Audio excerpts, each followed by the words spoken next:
The Tape Never Lies Network.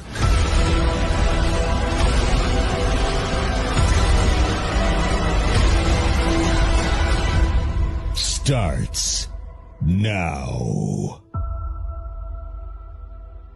The Tape Never Lies Network. Yeah, you look at the tape.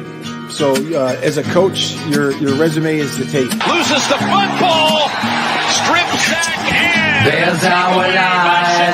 Give me some fucking Bears our live. We go online right after Bears games with your boys draft talks and the smartest man alive. Bears our live. Son of a bitch, you better block. Bears our live. We go online right after Bears games with your boys draft talk and the smartest man alive. Ran up with the true analysis you expect. Raw passion for the show. Bear fans get nothing less. Locked in with real emotion and passion for every play. Coach Phil delivering that range within with facts my show. Post game show like nothing else you're gonna hear. Some can try to copy, but our bucket's not sincere. Delivering the truth on what just happened, to be clear. That's why we're on TV, so you can see it, not just hear. Hey, yo, with Draft Dr. Phil, you know it's always hit sticks. True to fundamentals, never gimmicks and tricks. Guess we're moving Soldier Field up to Arlington Heights. Mill out counting bucks while the mayor big fight. As our life keeps growing, Shane's all knowing. Delivering the truth on how the QB's throwing. Dimes on time, or just lacking fundamental. Whatever the case, we get hot like Senso. Fiery discussion on what happened in the game. This ain't your daddy's postgame show, expect a fucking flame. Not for the average fan, a loss they can't survive. but don't you worry. Bears Hour Live. Bears our life. Bears our life. We go Let him sit his ass there again. I don't think we're that much worse. The myth, the red legend, Dr. Phil Otoshun. This is football, baby. Culture is the problem. Let's get on. Little things. Bears our life. Bears our Son of a bitch, you better block. our life. That's what happens. That's when you have a real Right good team. after Bears And let's games get it with on. your boys draft talk and the smartest. Give me some fucking names. This is Bears Hour Live. Merry Christmas? I mean, is that how we should start this? I don't even know what we just watched. It's yikes. Let's get into it. Lots to talk about, as there always is. I'm sure we're going to see some people that weren't here last week in the chat. We will address that as we move along. DDP, do you know what we just watched? In my life of being around football, I have no idea what I just watched. I just don't. And I'll say this, it was a terribly coached football game tonight. So the Thomas Brown stuff, again, the Chicago Bears organization as a whole, from top to bottom, everybody wants to point fingers or whatever, but it all starts up at top. You saw CM Punk yesterday call out the McCaskies, and good on him. We've been doing that for the last several years, especially the last few months here at TTNL.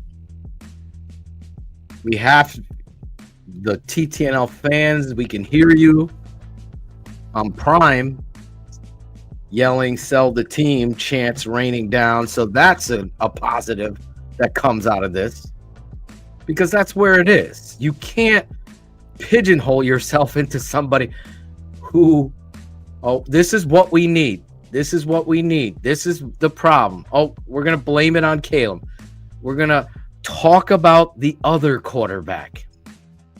All of that is a pathetic pile of goo. Anybody talking about Fields, go away. You're not a fan. You don't know football, period. What I saw offensively tonight is pathetic. Situationally, at the end of the game, Caleb does what he does on fourth down and hits DJ Moore running backwards because you have 4 free runners. Yes, 4. Not 1, 4.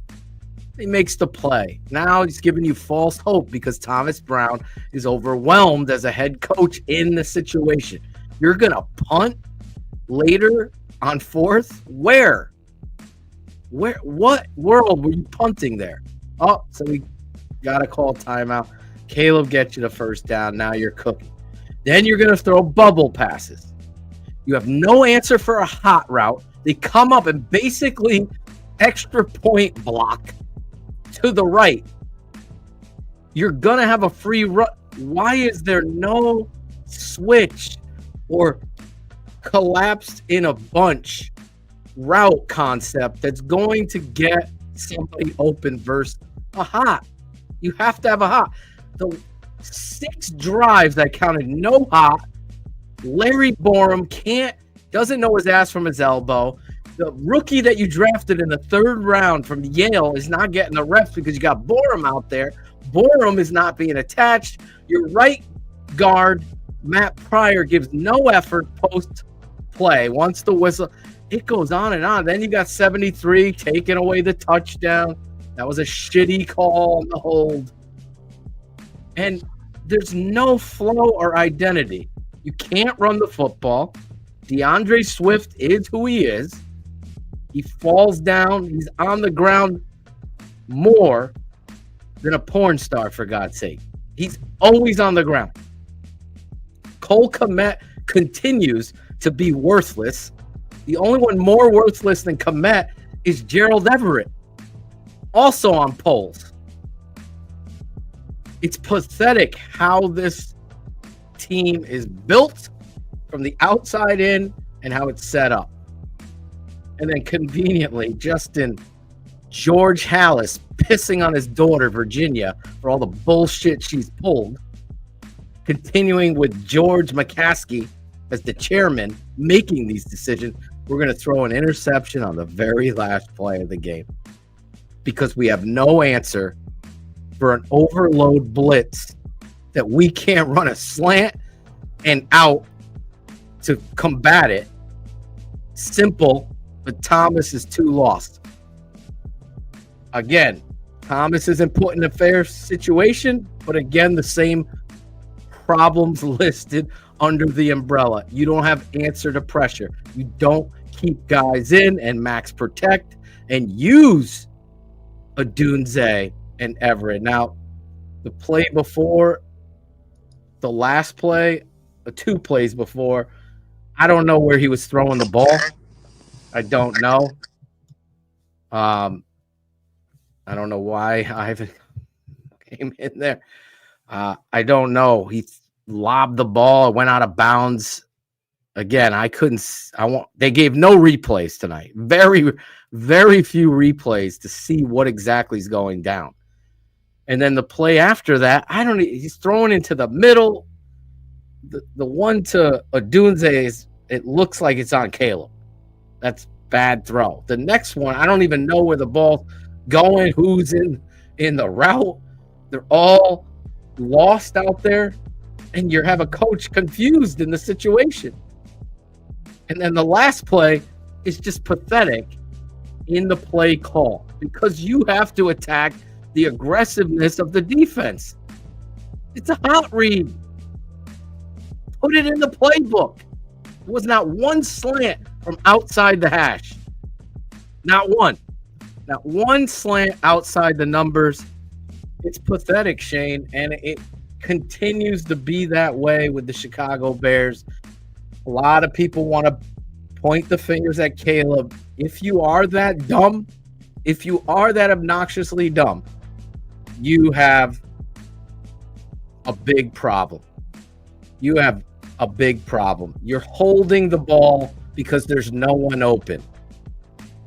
And I'm not a big fan of Kirk Herbstreit doing NFL games, but even he's out there saying it. I wish we had some replays, Shane, but it's just not okay. They knew what you were doing, and they attacked you aggressively. So, Swanky, I know you want the NFL blitz quarters, tokens in the fucking video game. That's not how it works. When you have free runners coming at you and people not knowing assignments, and again, that lack fundamentals, you're not going to throw the ball to create turnovers. It's just not how he rolled. Imagine if this fucking young quarterback had 16 picks this year. Oh, yeah. It would be got to throttle it back. Like I said, Phil, it's can't have it both people ways. Are all over the map, and I part of me understands the frustration that comes with it. I get it, but I mean, it's beyond nauseating at this point. Like I said, it's everybody's in gotcha mode. You know, just Phil, your beloved quarterback. That's just Swanky being a bitch like he was before we brought him back. Swanky, man, grow a fucking set, bro. We bring you on the fucking show. So fucking lame. Don't be a fucking pussy ass little bitch. That's what that is. Your beloved. Shut the fuck up. But that's where we're at. Phil, You'll be wearing his fucking jersey next year, wanting sympathy. Stop. Same pathetic ass people in the same soft ways. You fucking think you can get under center and play with this horse shit? You can? Who can? It ain't fucking Justin. Motherfucker is playing Tim Tebow ball. That's what he's doing. Fucking line is a problem. It's a problem. And it starts with Ryan Poles and his soft ass line. Put it there. Be a man. I hear you, man. And it's like I said, nobody wouldn't put anybody under the guise of played well. Right. It just is what it is. But everybody is just in so much gotcha mode on this. Oh it's God. Take your victory. That's all they want. Yeah. And never come back. Go to Pittsburgh. Go to Pittsburgh. Be like Chubbs. Be like the real fucking fans chanting this shit. Sell the team chant. We know they aren't selling the team. We're doing it to send a message that this is pathetic. You continue to hire these soft-ass dudes, softer than Swanky, softer than him, that continue to make decisions. Look at this line. I mean, who is looking at this thinking this is okay? Who is?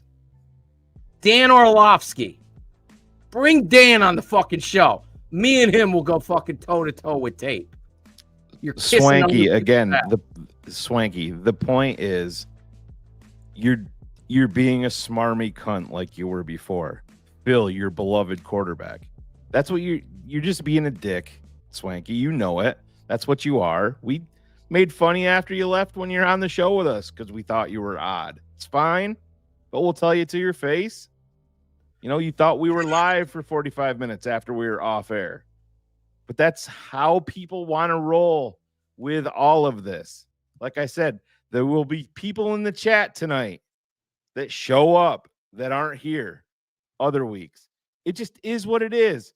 It's a gotcha culture. It's a gotcha league. NFL it's gotcha all the time. That's what it is. Bill and Shane will speak their mind, and there's people that want to come in and nickel and dime and parse every little thing, and it's got to be one person. It's the quarterback. It's the quarterback. It's the quarterback. It's fine. Nobody played good tonight. Nobody came out here and said that Caleb lit it up. Nobody said that. But everybody wants it to be one thing when it's negative. It's either Caleb or it's the offensive line. It can be both. That's the way that it works. But nobody wants to digest it like that. That's the part that goes back to what I say every show. There's no in between. You either suck or you're amazing. There's no middle ground with anybody. And 99% of the time, that's wrong. Guys that have played the game of football, like Big Steve, Olin Kreutz, these guys, even if you played college or high school ball, you understand. I've been around this game. Players have to make plays. Momentum is a big issue in football. It is. You shouldn't have to have your fucking NFL head coach, interim or not, know to max protect when your offensive line fucking sucks on a money down. But not in Chicago. It's not happening there. It would happen if I was the coach, because I would know we're not cutting a fullback, and I tell Ryan Poles right to his fucking face, you're not putting a fat ass fuck center at fullback or a soft ass tight end. You're gonna give me someone that can fucking block. You're gonna be able to do that, and there isn't that. We're gonna max protect on money downs with Larry Borum, fucking number 73, Karan, and a soft center with an aggressive defense lining up and fucking blitzing every down. He didn't even have an answer. You know what his answer was? East-West. That ain't the answer. You tell me how 2 weeks ago Karan Amagaji was good enough to start. He was injured last week, so you didn't play him. Now he's healthy to play, but you're not going to play him. It's just, there is, you want to talk about a bad culture? There is no culture. No culture here. None. That's what makes it. And you don't go sit in there, oh, we need an offensive guy. No, the whole fucking team lacks the energy and effort. Now, in the second half, the defense played better because some players who aren't starters started giving their resume tape. And then, listen, Tremaine Edmonds dropping interceptions, Tremaine and Edwards missing tackles, easy tackles. It's all Owens terrible, all in the first half. You're in this game, though, still, right? Then we got a Dunze dropping a ball on 3rd and 7, right in his fucking hands. That's a momentum play. First down. Do you see other teams dropping these fucking balls? No. I see players, but the energy is what Jonathan Hood said. We're putting our hands in 1, 2, 3, Cancun. Let's go. Let's get the fuck out of here. Because they've quit on the organization. The organization shit on the players. The players are shitting on them. And thus you're getting this. Allen dropping the ball.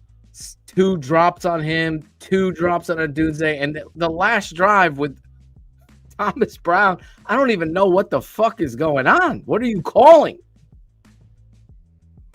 Now, I will blame Caleb for the throw to Adunze. I don't know what that was. He threw it out of bounds. He's towards the end. The one. Right the end. Last one before the third down one. Yeah. So it was the second down throw. Oh, was that just you holding Caleb accountable live on air, Phil? Yeah, I don't take notes, everybody. That was totally on him. The next play is 3rd down. I don't know what happened. We didn't get a fucking replay. We got no replay. He's throwing to the middle of the field. Odunze's jogging. There is no sense of urgency whatsoever. The clock is running down. It's the same thing. And the last time I checked, a young quarterback needs stability with his coaching, no matter what anybody tries to tell you. Caleb Williams has not had that. Not here. Not at all. And so you want this to be about something that isn't even in the vicinity of able to have it. It's like wanting a fucking rocket to launch with no fucking gas. There's no rocket fuel. No, there's nothing to hang your hat. There's no run game. There's no pass pro. There's no effort. It's like, come on. I feel bad for Caleb having to deal with this shit. No other rookie in the NFL is dealing with the shit that is going on in Chicago. As this woman said, the laughing stock of the NFL. 100%. They are. And they're worse than Detroit. They are. They've lost 10 in a row. I'm not talking Detroit this year. I'm talking about former Detroit that we used to talk about all the time. Yeah. They have lost 10 in a row. They're the only franchise in NFL history in 2022, Shane, and in 2024. They have two losing streaks. Well, the two longest losing streaks in Chicago Bears history are both since 2022, both under Ryan Poles' watch and George McCaskey's. You can't make it up. You're having a fucking owner that shows no balls. He's a punchline. Your franchise, like she said, is a punchline and a joke. We're tired of the complete chaos that the Bears organization is running. It portrays a sort of you go in there and you stick your noses up like you run some shit that is so good that everybody's got to bow down to you. You can't have Greg Braggs asking questions in the media room because we're so fucking good. We got an owner lying to everybody and their brothers that he's hands off. He's more fucking handsy than a fucking virgin. He's such a fucking troll-ass liar. It's pathetic. You got an old woman up there afraid to fire her own son because just like you said, he's done nothing but losing. Nothing. Right. His whole stance, as we've talked about and had fucking moron fans that, well, why you don't worry about Hard Knocks not swearing? Because it's not authentic. That ain't football. Don't try to portray yourself as some clean-ass housewife when you're fucking everyone down the block. Stop. You fucked over every fan. You continue to do it. You hate TTNL because we keep it 100. You hate us. We could start a GoFundMe, as Bullets is saying, to help the billionaires get it right. Hire fucking Phil and Shane. You want to see it cleaned up? Hire me. None of that shit would happen. None of that. Swift. Fucking how are you one-handing a fucking screen ball with a free runner coming at? Make yourself available, jackass. Catch the fucking ball. On a night it's raining, and we'll get an update from Ivan, who was there. I don't know how the TV looks like the rain's coming down, like it's some fucking storm there. There he is. No, it's not a big storm, bro. It wasn't. It was light drizzle. It was Seattle. It was Seattle weather. Like Scouts honor tonight from the jump. I was like, man, and I lived there. I lived in Seattle. I lived in Washington State. This was Seattle weather to a T. So I was like, man, everything seems like it's nice. The Bears could actually, establish themselves. But no, we're not a good fucking organization, top to bottom. It has nothing to do with Thomas Brown and Thomas Brown is the last concern. He won't be here. Right. He won't be here. And Thomas Brown has been given this fucking, they threw everything at him. Thomas Brown should be an OC. Hold on, wait, sorry. Thomas Brown should be an OC. And he should still be up in the booth helping Caleb Williams. But these 100%. morons decided to go ahead and give him everything because he's the only one in the building that sounds competent to be a football coach. Other than that, you should have promoted Eric Washington because he can't call a defense worth a damn right now. You should have promoted him, God. So all he has to do is sit there and talk to the media and own all the losses or whatever happens, and you leave Thomas Brown, like fucking Big Steve said, up in the booth helping Caleb Williams. Look, it's a shit show, guys. I'm only saying Thomas Brown. I'm only defending Thomas Brown because he doesn't deserve the ridicule and is he perfect? Fuck no. He's OC, bro. And he wasn't even given that yet. He wasn't even he didn't even earn it. They had to force it on him because nobody else on this fucking organization is competent enough to run it. How fucking sad are we, bro? How sad are we that a guy that worked with the Panthers last year can come in here and fucking zoom up to be the head coach because nobody is competent enough to run a football team but him? You are fucking garbage. And it's George McCaskey's fault. It's Virginia McCaskey's fault. It's nobody else's but them.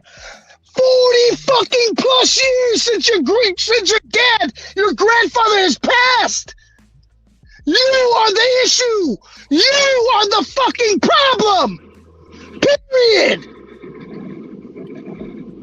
It's a sad state that the Bears are in. They're yelling, they're chanting behind the Amazon Prime, sell the team. So I love you TTNL fans listening to us here. I love you all going out there and doing what needed to be done, because that's what needs to be done.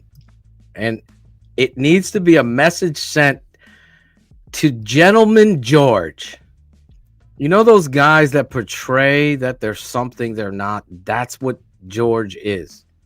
You're not a real owner. Putting an emphasis on winning and finding the right guys should be a priority to you. It's not. It's finding the right guy that you feel comfortable with. And thus, you've driven this team into the ground like a circus act that is so pathetic that you hire, and this is the truth, you hire a former coach that fucking hates you, that you think is going to be apathetic to the fan base because it's known that Dave Wanstedt doesn't like you and got fired here. And you think that somehow is going to give you some sort of street cred with the fans. Meanwhile, it's pathetic because he's literally asked to kiss your ass in the process. Same with Jeff Joniak. Same with the whole Larry Mayer hasn't asked a hard question since Larry Mayer has been with the Bear. There is no accountability. In fact, when you feel accountability, you fire that person. You tell them, take Olin with a grain of salt.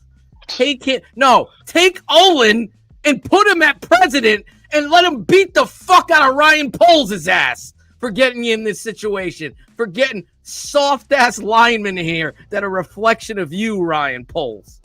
Your line is atrocious.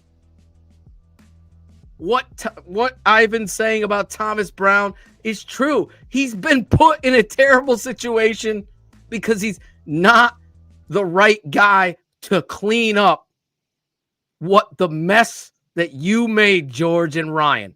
He ain't the right guy, and he couldn't do it there. He tried to be the parachute to soft-ass Shane Waldron, and it was working. Mm-hmm. But when you fired the fucking pussy that should have never been the head coach to begin the season because you came with the same pattern that Amazon Prime and Phil and Shane and fucking Cars and Steve and Ivan and everybody here was saying, you gotta fucking align the coach with the quarterback. No, 100%. Ryan Poles said, that's my guy. He's our guy. No, but then on top of Ryan Poles doing that, they sat down and said, Shane Waldron's our guy for Caleb. All pathetic, soft hires in the same fucking cookie cutout sheet that George always applies. It's pathetic. This team is run pathetically. They're uncomfortable is not a hire. It should be the prerequisite. A guy that steps in there and is an arrogant motherfucker that believes in him, that I'm bringing the winning here, is the right guy. For you, he's too aggressive. He might tell this guy in the media to go fuck himself. No, that should be a check mark in the right box. But you're sitting there thinking those guys, it ain't fucking Sunday school, George. It ain't. It's football. And we got a bunch of soft-ass pussy fans that love to eat the fucking misery. They just suck on it. They just suck it from the teat. They love it. And they continue to point fingers in the wrong places. I'm putting it at the right spot. These Bears, and you know what? Like, what I'll say this. Like, the one thing that opened my eyes, like, from joining TTNL, it wasn't like football stuff, because me and you guys have been on. Get out of the mud. Right. We've been on the same. You and I, all of us, we've been on the same page. It was just the realization of how ignorant the fan base is and how blind some of these people will be. Look at Rajneesh. Look at it. It's right in Rajneesh. How is he supposed to block Rajneesh? Is he supposed to block? Is he supposed to pick up a double team and a blitz too, Rajneesh?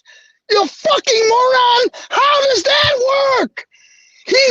I'm just saying Phil said that. I'm not saying Phil said he's gonna make you better because he's gonna get the ball. That's what you should do. But when you're it's asinine to think that way, bro. It's dumb.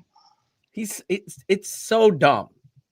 Take a sound bite and run it up your ass. Shane and I have fucking invited every little fucking bitch ass troll on the show, and every single one of them is the same. They don't show up, just like the Bears offensive line and just like the owner. They don't fucking show up. I don't care. Bring your shitty take on. I'll show you the tape because it doesn't lie. This is fucking pathetic football being played. Your big signings, Gerald Everett. Give it a grade right now. Give me a grade. Gerald Everett. F, right? 0.0. It's easy. Okay. Gerald Everett should have never been on a team. DeAndre Swift. Give me a grade. D minus, right? These are your big signings. Cole Kmet, you re-sign. What's his grade? C minus. I give him a D plus. Yeah, I'll say C minus because they're not using him as much as. Okay, Shane says incomplete. I'll give his blocking is bad. Okay, maybe a D plus. Okay, maybe a D plus for me. D plus for me. Me and you are D plus. We're in the D plus. He's also had 3 He's targets. not an F. 3 total targets the last 4 games. Right. He should be running a fucking slant route with an outside route go behind it, and it's just sit in a curl. It's just that simple. I could take this fucking team right down the field. Simple curl out. Curl out. You want to play that shit? Curl out.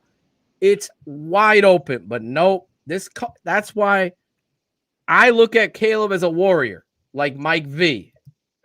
I look at Caleb like a fucking warrior, playing with guys.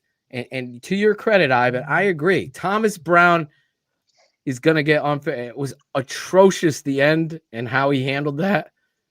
But at least he had the wherewithal to call timeout and go for it. Because if you punted there, you're just fucking a space cadet beyond. You'll never get on. You can't punt there.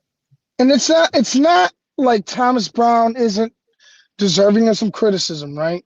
But like the simple fact that you threw this young man to the wolves, like I could see him being.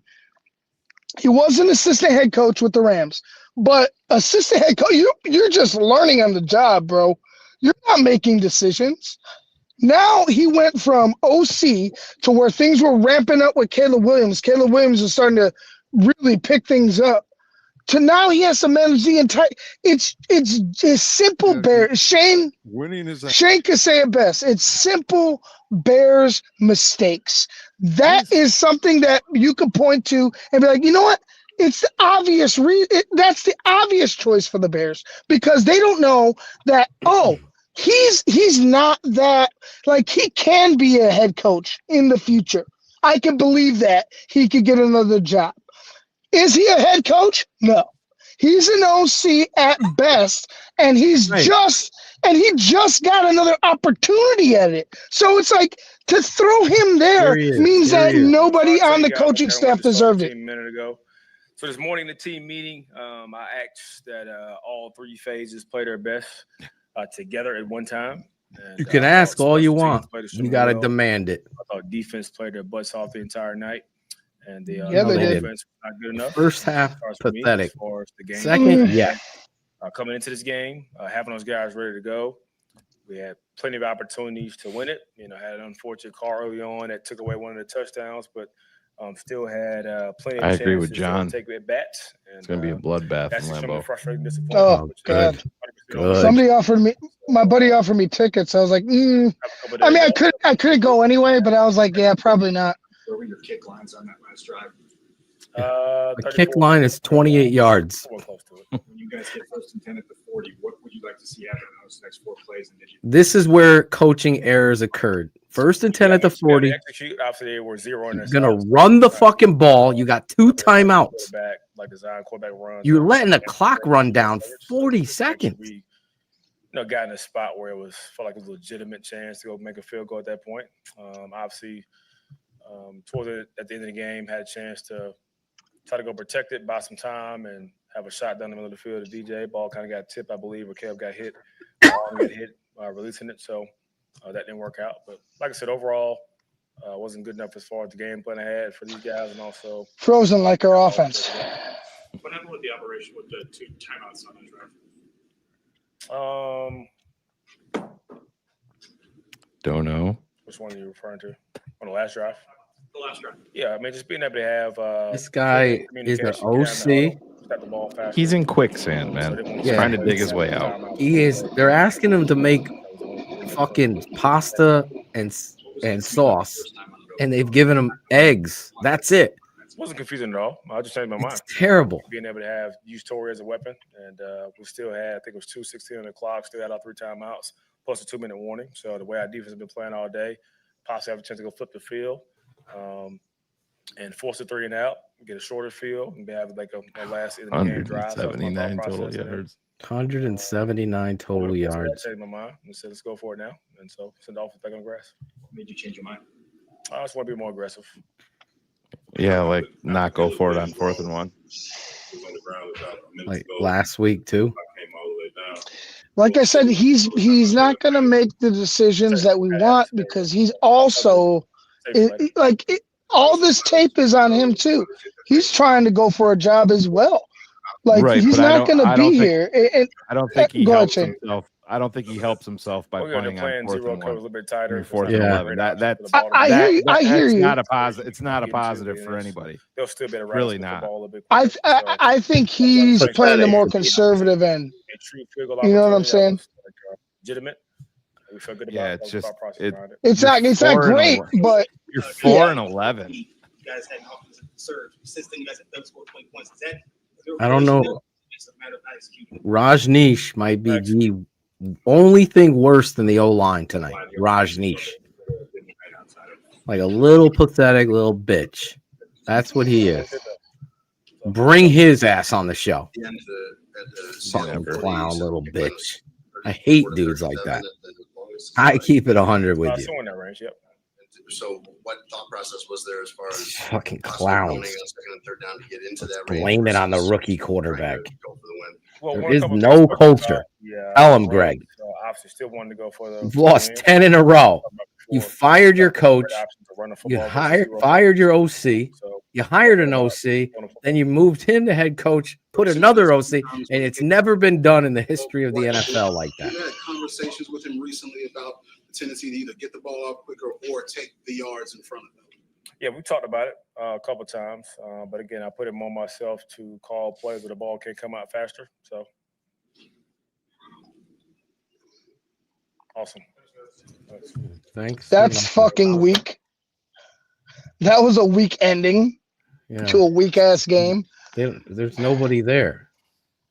This organization, to sum up what Raul said, this organization put Dan Quinn behind Eberflus and Caldwell. This is soft ass culture that's you're at the end of the fucking. It's not the even line. soft culture. It's no culture. There's no culture there. Well, the Phil. culture floats on top of soft because they can't make what I said in my rant. They can't be uncomfortable. Like you and I were talking before the show. The fucking prerequisite should be a fucking arrogant fuck at coach. That's what went. You don't think Nick Saban is arrogant as fuck? He knows who the fuck he is, and he accepts it and expects it from all of his players. And you know what pisses me off the most, Phil? What pisses me off, I'm sorry, Phil, is hearing motherfuckers, Vrabel's, he's in New England.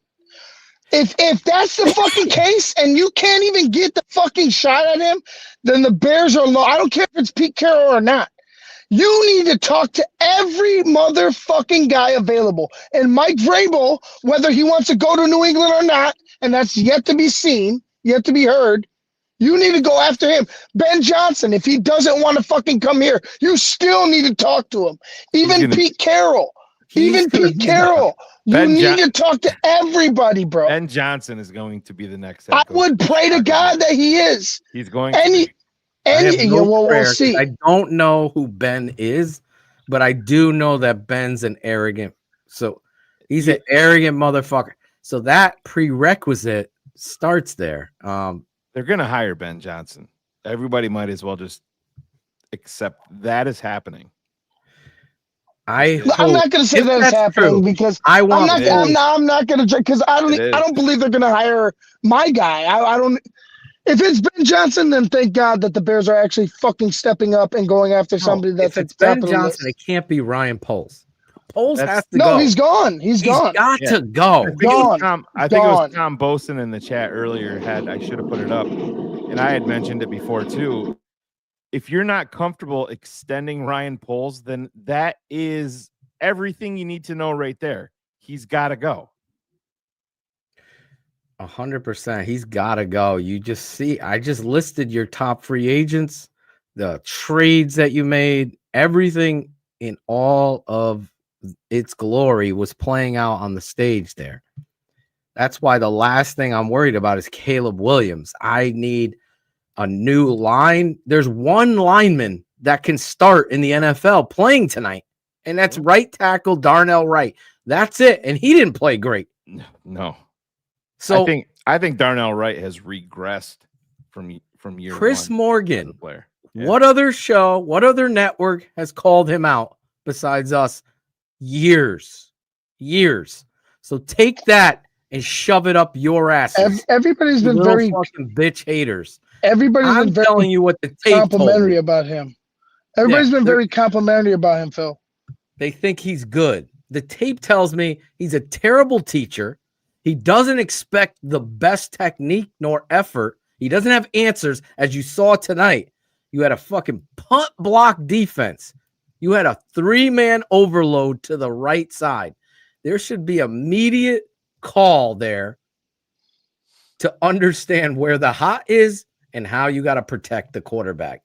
You don't get that here. You get a 3rd-round kid from Yale not playing. On the sack, when he's rolling to his left, the 14-yard sack, all Larry Borum has to do is understand what the rules of blocking are. If you have an inside guy, you got to take him. But Larry just pushes that guy and whips on the other guy. So 2 guys are going clean. And what's going to happen? A sack or fucking turnover is going to happen. And you get sacked. It's sad. It's sad. And I don't let anybody get out. I'm fucking pissed off. I'm pissed off at stupid fans. I'm pissed off more so at the Bears. I'm pissed off at the shit that you're putting on Caleb Williams. There's no way that any person in football can sit here and think somehow Ryan Poles is going to fix this. He's gone. He should be, if he is answering the bell. Think about it, Phil, if let's just say they hire Ben Johnson and Ben Johnson says he has alignment with Ryan Poles, you're going to be in the same boat at the end of 2025. 100%. You're gonna be. You're gonna be 100%. He can't see it. It's no different than when we were banging the drum at the end of the 2024 season or at the end of the 2023 season to get rid of Flus and be like, oh, you got to give him some time. No, you have to be able to see the forest through the trees a little bit. Probably had 3 days off for Christmas, came out there, and that's what you see. That's the culture of the Chicago Bears. It is. There is none, but if we were going to say it, it's soft. What would do you know where the owner's box is? Where's the owner's box? It's the one with no swag, team swag in it. It's you have to dress up. You have to dress up. That is true, Like, by the way. I'm pretty sure it's in the south end zone. Like it's at the base of the stupid ass Eclipse spaceship. You know, the other half of it. Let me just say this. I don't even give a fuck. They suck. Their owners suck. This kid, you wouldn't even be in the game if it wasn't for this fucking kid tonight. Let's just be honest. The fourth down completion to DJ Moore. My God. Yeah. My answer is where I tried to throw it is to DJ. Knowing they're bringing the house. We put as many guys as we could to block, and they just had one more guy to the back, and you didn't. Tried to fade away and throw it to DJ on a runway, one of our fastest guys, if not our fastest guy, and missed, got hit, or however it happened, and yeah. What issues did you see on the final drive as far as lack of urgency and clock management, timeout management? Yeah, haven't been able to obviously digest it all. So there's zero coach that will get retained. Zero of them.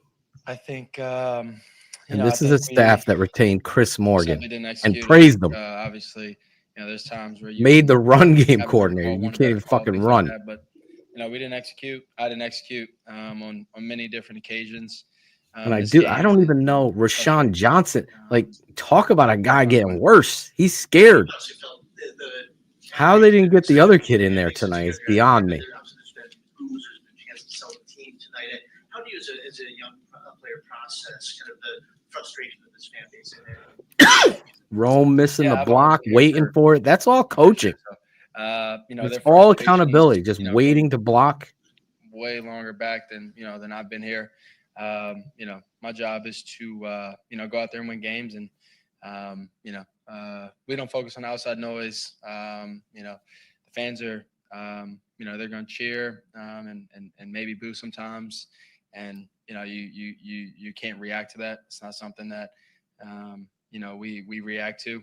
We have a job to do, and sometimes you don't do so well on the job some days, and some days you're pretty consistent. Some days you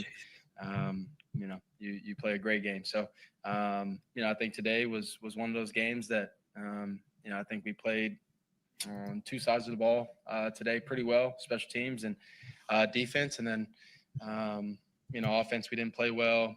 There was miscues, there was stupid sacks that I was taking, losing 10, 14 yards, which is frustrating. But I will say that the fact that he owns that shit.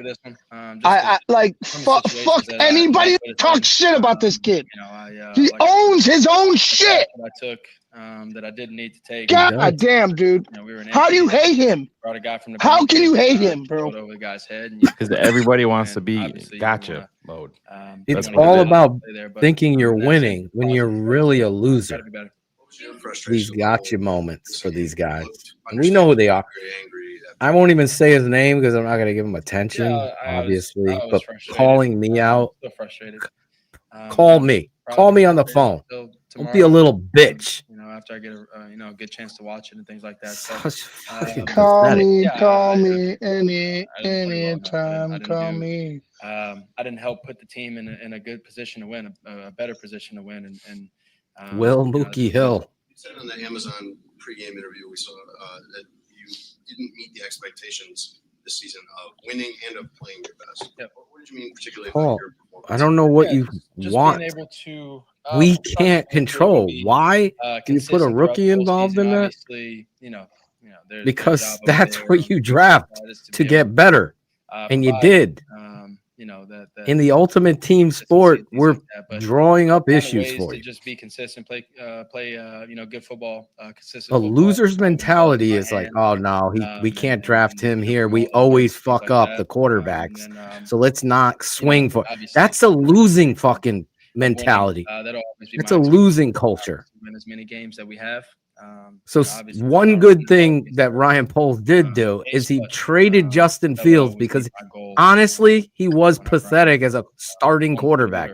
He's not. throughout the week and things like that. I said it, showed it, said it over and over again. You got to improve. They did. They got the right quarterback now.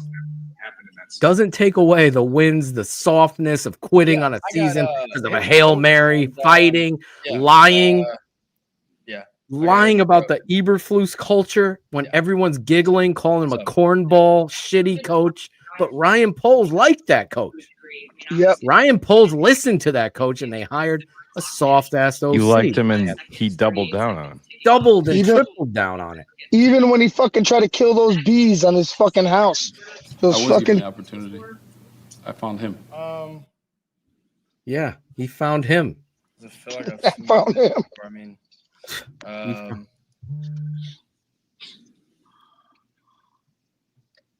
I think it was a different situation, different coach, different all of that. So, I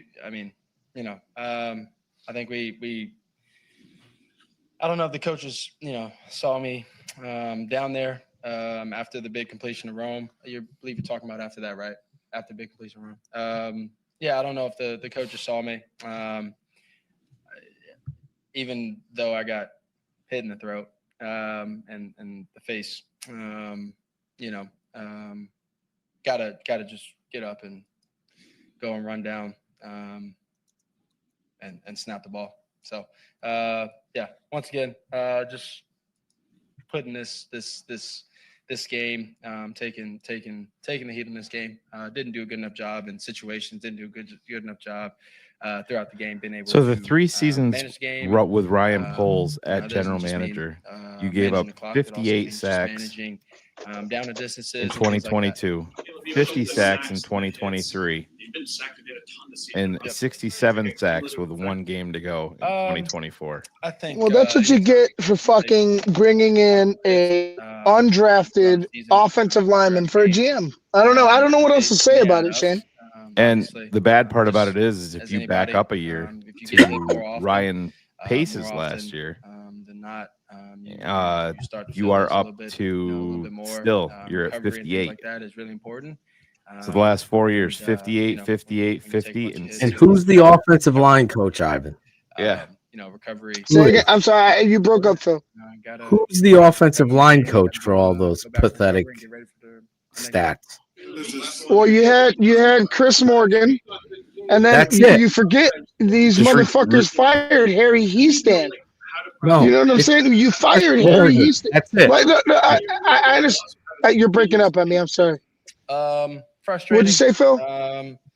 No, he's just saying that it's Harry Heastand is for all 4. I would Chris say, Morgan is for all 4 of them. Harry Heastan, they Chris moved on Morgan, to your point.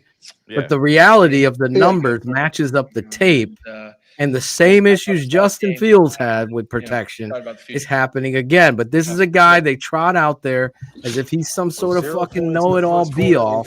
When we watch the tape of it, and I bring my dad, Coach O, I bring Olin, I bring Big Steve, I bring any offensive line person looking at the Bears tape, they're laughing at the pathetic. We're talking simple TE stunts that aren't picked up and communicated correctly. We're talking about this over, not once, not twice, over and over again, but you want some sort of rookie. This is the difference. Rookie quarterback to come in here and overcome the injury of softness. Tevin Jenkins out, Braxton Jones again. not improving. Don't start on Magaji that you picked in the 3rd round. Just Ryan Bates that you had to trade for. He's out. Before that, it's Lucas Patrick. It's Nate Davis that you went out and signed, despite the offensive line coach who came over from Tennessee, Steckel, telling you don't fucking sign this guy. He's a malcontent. He's talented, but he's a malcontent. You did it anyway. This is on Poles and Chris Morgan and Matt Eberflus. We didn't even get into the firings of these guys in regards to the running back coach and the defensive coordinator before that. The culture of trash that is the Chicago Bears is directly pointed at George McCaskey and Ryan Poles. Kevin Warren has an escape clause because he came in after they already hired Poles. Everything they do is backwards. So, again, the patheticness of just putting this into perspective for guys that are Caleb haters. See, I like Caleb because of what he does on tape, what he was in college, and the fact that he's a 1st overall pick, and that any GM worth anything will tell you, if you had to do it over in the draft, where were you taking? Everybody's taking Caleb first. He doesn't Caleb have first, and you're trading that 9. He doesn't have stability at the head coach. He doesn't have a Cliff Kingsbury offense that is going to have an answer to these hot reads. He's Thomas Brown, unfortunately, is in an unfair situation. He's not a good play caller from the sideline. Some people aren't. He's not a head coach right now. And he's certainly not a guy that can overcome the liquidation of offensive line issues and effort that has been clearly showcased on tape through the offensive performances of DJ Moore and others out there. It's just been a difficult situation, and that's where I get fired up with the likes of talking heads like Dan Orlovsky. Put Dan behind this line, and what would we get? We would get Dan out after 1 week because Dan would quit like the pussy he is. Don't analyze somebody without having any kind of realm of talent that Caleb Williams has. Without putting it into perspective. It's pathetic. Everybody wants to pigeonhole him into being this bust, or just like he hasn't done things that are not what we've seen in Chicago. You know what I'm saying? You know what I mean? Like, everybody's, he hasn't won games. Like, well, last I checked, this is a team sport. Has he been perfect? No. But for a rookie to be even mentioned in the last 2 games with going ahead and getting even close to any type of fucking records that we had as Chicago Bears and we've held for fucking decades and that haven't been broken passing wise, is already good. So you like this, if this is his rookie year, Phil and Shane, what do you expect it's going to be his sophomore year? The kid's already endured so much. If you find somebody established, if it's Pete Carroll, if it's Ben Johnson, I don't give a shit. Find somebody that's going to stick with this kid. Find somebody that's going to stick with this kid and develop him and be on his side, because I believe in Caleb Williams 100%. You just need to build around him. And what they've done so far, Ryan Poles, you're gone, bro. I believe in you, but you're gone, bro. You failed.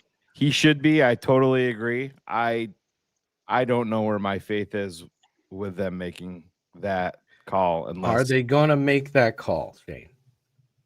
I agree with what Cap said. It's going to come down to the head coach. I think they're hiring Ben Johnson. You are on the record. Shane, 100%. I'll tell you, has said, Phil, Ben Johnson. Going to be Ben Johnson. He'll be the head coach. It's already written. Said it like 3 weeks ago with you three on keeping right on keeping it 100. Shane's been saying it again today. Yes. Phil, I go. Yeah, listen. He's just repeating himself. I can make a case. I can make a case for Pete Carroll. I believe that he brings the kind of energy and effort that you want around a football team He would bring accountability. He'd bring positivity and toughness there. That's the thing that people make a mistake about. There's a lot of people that need and want, Jalen Johnson included, needing accountability, needing a hard ass on their ass that also is going to love them as well. What did you think about the comment on the broadcast tonight when they talked to Jalen Johnson and he specifically named coaches? They didn't give the names. That was what I was pissed at. He named coaches? Did he? No, he named them, but they didn't tell who he named, did they? Really? Yes, they did. They did? I didn't hear any of that. I didn't hear well, you were at the game, jackass. Well, I was watching too, moron. I have YouTube TV, genius. Oh, you had it in your headset? These things called. Yes. Oh, all right. I didn't hear it either. He mentioned Ben Johnson. I believe that was the first one he mentioned. He mentioned OC Brady in Buffalo. Then they got to. I heard him say that he wants an offensive guy. Yes, that can help get Caleb to the next level. Okay, well, he wouldn't be against the guy like Mike Vrabel either. Jalen just needs to shut the fuck up now. To me, Jalen is not a captain hard to me. Yeah, play hard, Jalen. Stop taking business decisions at the goal line. Is not going to allow me to have you stand in front of the locker room and speak as if you're some sort of leader. Ben Johnson's calling plays 100%. Oh my God. He will 100% call play, and he calls them on the sideline. This is the difference. What everybody needs to realize too is next offensive genius, and it's just going to be Trestman. It's just going to be Nagy. Mark Trestman came from the CFL, so there's a massive difference there. Matt Nagy called plays for 3 quarters in a game. Right, exactly. And you can have the OC tag in Kansas City. Guess what? It ain't your show. Never going to be your show. That's the Andy Reid show. At least Ben Johnson was promoted. They named him the OC in 2022. He's been calling the plays for a top flight offense for the past 3 seasons. He has that experience. That's what the Bears have not done in their past. The biggest question, and it's a massive one, is how is he in front of the 90-man roster in the offseason and in the 53? How is he with those guys? Counts for a lot. And there's nobody in the chat. There's nobody on this panel up here tonight that can fucking answer that. Right. You can want Ben Johnson all you want. I can want Ben Johnson all I want. Nobody knows how he is going to react in that position. And it works with Mike Vrabel too. We know that Mike Vrabel can be a leader. What the fuck is he going to do at OC? We don't fucking know. We don't know what his plan is. We can assume. Nobody knows. Yeah. And that's where you stand on it. We will never pretend. I don't know that Ben Johnson's the best guy for the job. And I don't trust Ryan Poles can do that. He's already failed with Waldron and Eberflus and doubling on Eberflus. We don't even know. We don't have clarity on that. So Sylvie made the comment when Ben Johnson is hired, he is going, or if Ben Johnson is hired, he is going to that presser. And he's going to demand to know whose hire it was. Not that it was collaborative. Was it you, Kevin Warren? Was it you, Ryan Poles? And if they don't answer it, then you fucking ask it again. You keep asking. No, we need an answer. We want it 100%. Normally, I don't agree with Sylvie at all. This time I do. It isn't begged to the next question. Yes. Who the fuck's hiring this guy? Right. Who? Oh, it's a collaborative thing. I really loved them. Virginia came down. She had a slice of pepperoni and she loved them too. No, who hired him? The GM? Is it you? Well, we all did. Who the fuck made the decision? We're asking for a definitive leader. Yes. We're asking for who the leader of the franchise is. Is it fucking Kevin Warren?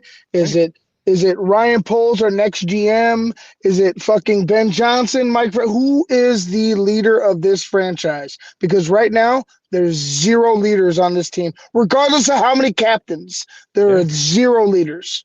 Well, that's 100%, and that's a difficult thing for any. If you have 8 captains, rookies, you have 0. 100%.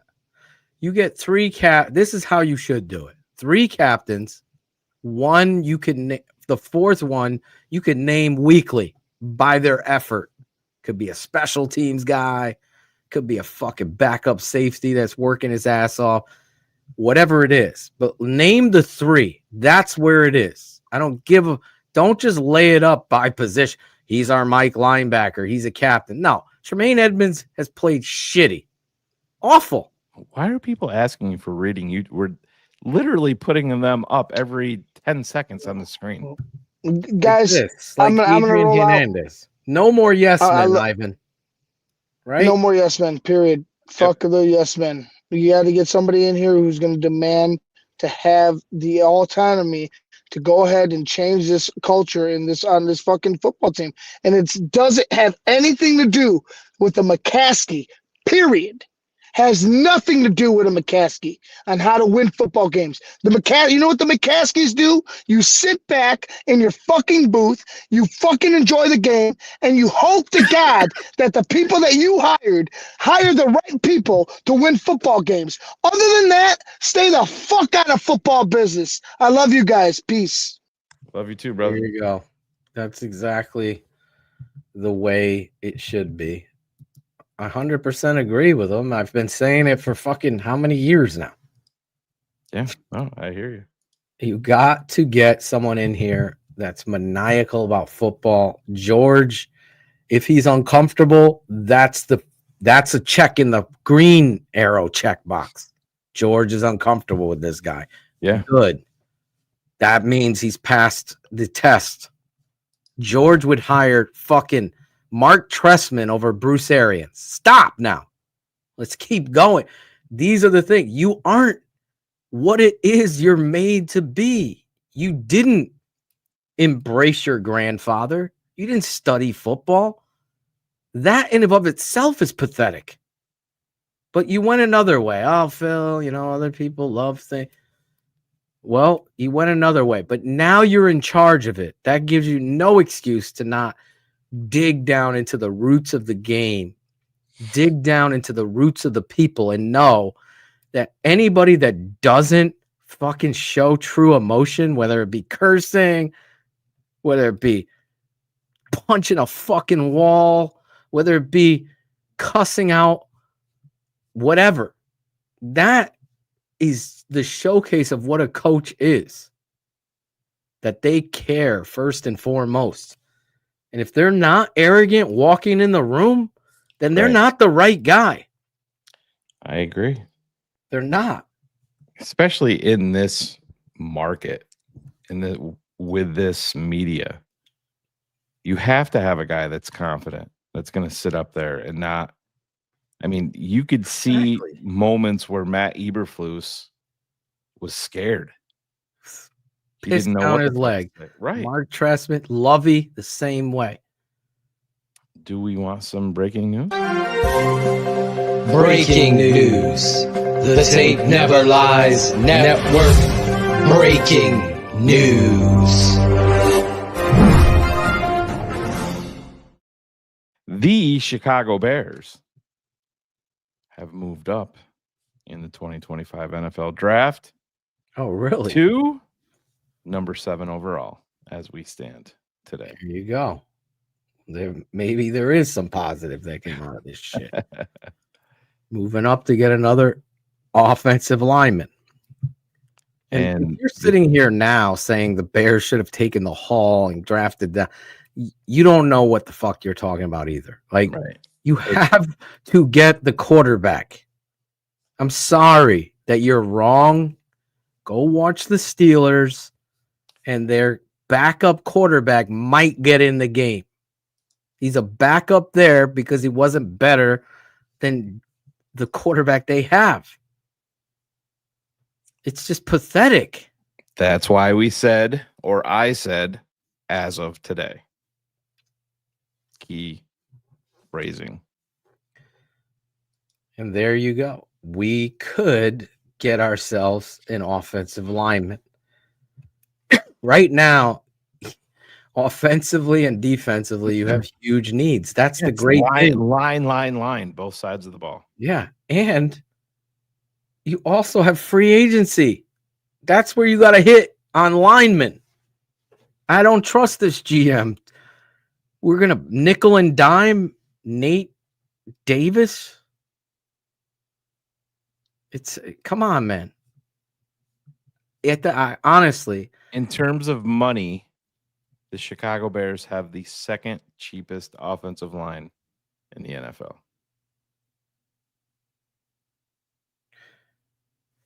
Well, that tells you everything you got to know. I mean, Ninos has it figured out. So I guess we're all good. Sarcastic Ninos. Come on, bro. Be better. Quarterbacks don't grow on trees like this, bro. What he's doing, despite the dysfunction and the trenches dysfunction and the coaches and the play caller and the drops, please. Say you don't know football without saying it, just by saying that. Come on. You don't get to the top and not make an effort. I mean, if you're looking at this kid and saying anything negative, you're just a complete, utter, I don't even know. You're just so dysfunctional as anything. And throwing generational out there based on the season of a team game that the Bears have pathetically shown. We were the ones saying, fire Eberflus. Get a culture change here with the generational quarterback. And you know what came with that? College. You know what came with that, Phil? We had people saying, "Oh, you guys just want to fire another coach. What do you want to be, the Browns?" Mm-hmm. It's pathetic. All of these guys. I'm sorry, Ninos. You're completely wrong. It's the same thing I said to other people. Even guys that used to work at this network you can't draft a really amazing quarterback because the Bears culture is so bad. The only way to change the culture is what transpired. They didn't ever fire a coach within the 100 and something years in history. They did it this year. They had to because we were burying them. They knew it themselves. Ryan Poles wanted to fire him after the Patriots debacle. George doesn't meddle. The meddler meddled. He said no. We can't help this team make smart decisions. I have no idea what Ninos is even, because we love Paul 2 years ago. He's Ryan Poles, he's saying. Was he the guy scouting and then he was showing videos of you? Scouting? Oh, yeah, but he was outside. That's right. I think that was him. That him? Looks like him. Yeah. He knows. Well, post the receipts, Ninos. I was a Ryan Poles fan leading up to this year, 100%. I don't see what's wrong about saying that. Ninos is obviously one of those guys that's, you could pick and choose pick and choose your story. It's like one of those. Yeah, you can't write your own stories. You can't be wrong doing this. I mean, clearly, Ninos or Ninos, whatever the fuck his name is, has never sat up in here and said that I've never been wrong about anything. Post your fucking receipts. I can admit when I'm wrong about shit. I was wrong about Ryan Poles. Great, you got me, Ninos. You got me. I was happy that Ryan Poles owned the stupid trade for Chase. And okay, now you're doing that. I did not like his free agency stuff. I was very critical of him signing Kmet. I wanted Kmet to prove it. Komet got paid, whether he's a part of the offense or not. He's got to be a better physical blocker. It was Ninos was the dude outside the fence, pretending like he was scouting and blaming his. It's amazing how his battery died right when we wanted to bring him. You want to come on now, Ninos? Let me send you the link. Send him the link at Wazram on Twitter. Your battery charged? Plug it in. Sure, you got time. You're in the chat. Come on, we'll debate right now. Bring the receipts. Everybody was there. This culture, I said, when you tank, you create a losing culture. I was laughed at for that. I have my receipts. We're not going to always be right about everything, but I don't think losing is a way to get better. Never believed that once. I argued with Greg and Shane about it, but it got us what we needed, and that's the quarterback. What Ryan Poles has done on the offensive line has been tragic. You could just go down the list. But keeping Chris Morgan in there is even worse because he's the one constant that is pathetic. Just like Mike Tomlin firing him because he was pathetic there. So we don't hide. We don't hide from any truths ever. I just want Warren to say, okay, you failed in this. Where are the positives of Ryan Poles? He did fire Eberflus late, so it doesn't become a positive. It doesn't become a positive. He did trade Justin Fields. That was a positive to me. I would have done the same thing. Get him out of here. Can't believe how many pathetic fans thought that he was something and he would care. It was never on tape. And now Poles has failed on the offensive line. And you don't build a team outside in. You should have spent money on a center. You went the cheap route. You need someone that's going to hold everything together. Shelton has not. Good effort, guy. You let go of fullback. Your tight ends are atrocious. You signed Mercedes Lewis. What has he done? Nothing. He's been worse. Chubbs, 82, $2. Sell the team, Chance. We're raining down. Ben Hooper. Thank you, Chubbs. Only highlight for the Bears was Tyler Scott punt coverage. Your defense played good enough to win, but how do I not make adjustments? Seattle is blitzing all night, bringing the extra protection. It's not hard. It's so hard to watch. I agree. I don't know how offensively you're not settling your. Hold on real quick with the super chats. I just want to. Ninos, go to at Wazram on Twitter, which I'm sure you're going to come back and say, oh, I don't have a Twitter account. All you got to do is have a smart device.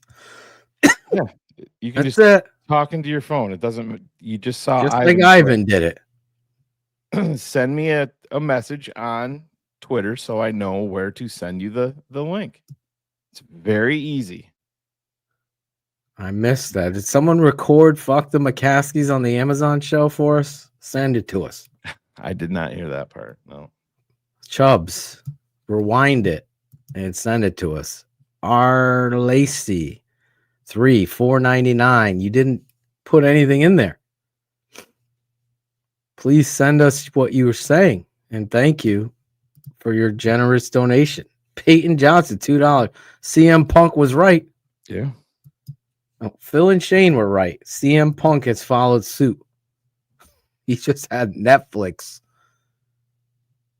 Ben Hooper's back, $4.90. Is it me? The Swift vision as a runner, not good. Yeah, it wasn't good in Detroit or Philly. He can't see the cutback. Now there's a play where Cole is pulling. They're going to run a counter play. He just hits it straight in there.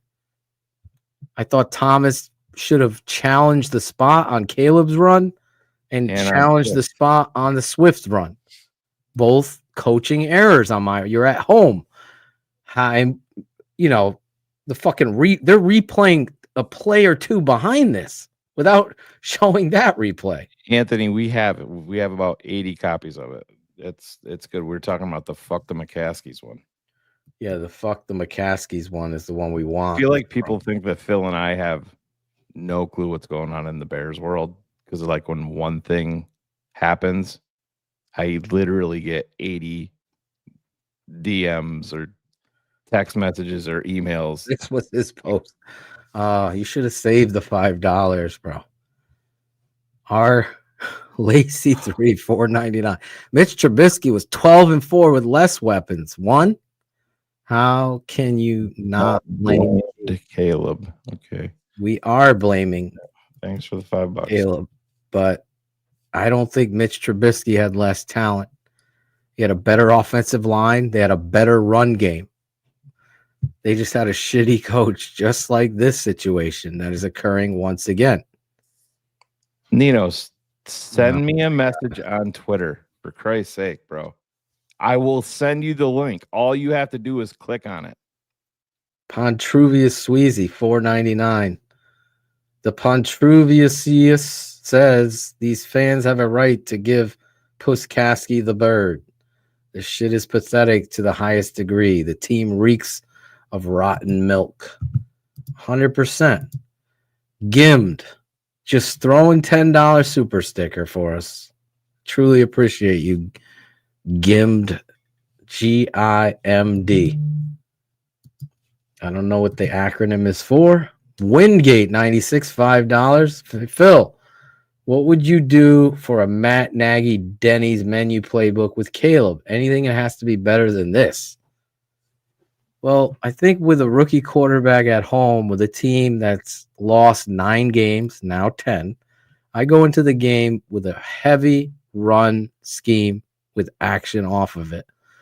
You saw they came out, play action, brought DJ Moore across and came in with that. Dude's coaching kids. Ninos, it's literally on the screen in front of you underneath my chin. Oh, my God. Damn. It's my last name backwards. I'm not feeling good at all, and the Bears don't help. KC Bond, $1.99. Thoughts on Pete Carroll for the culture shift? Too old? I say no. I don't think he's too old. I think he's great. And I would totally bring him in and have him interview. I worry that Shane's right, that it's already a layup, that this is Ben Johnson's job, and they've been kind of throwing their resume around in the media and kind of telling you what it is and what have you.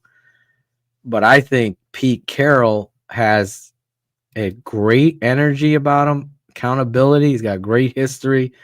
And I think he would be a level of accountability that this whole organization needs. He would be willing to tell George McCaskey and deliver the message to Kevin Warren that some shit needs to stop. And, he is a big personality, and that's what's needed. A head coach knows when you step to the podium, you might have to take on the burden of blame for some of the things that have transpired in the game when you have young players making mistakes. You have to. Ninos has the link. He has the link. Yes, he does.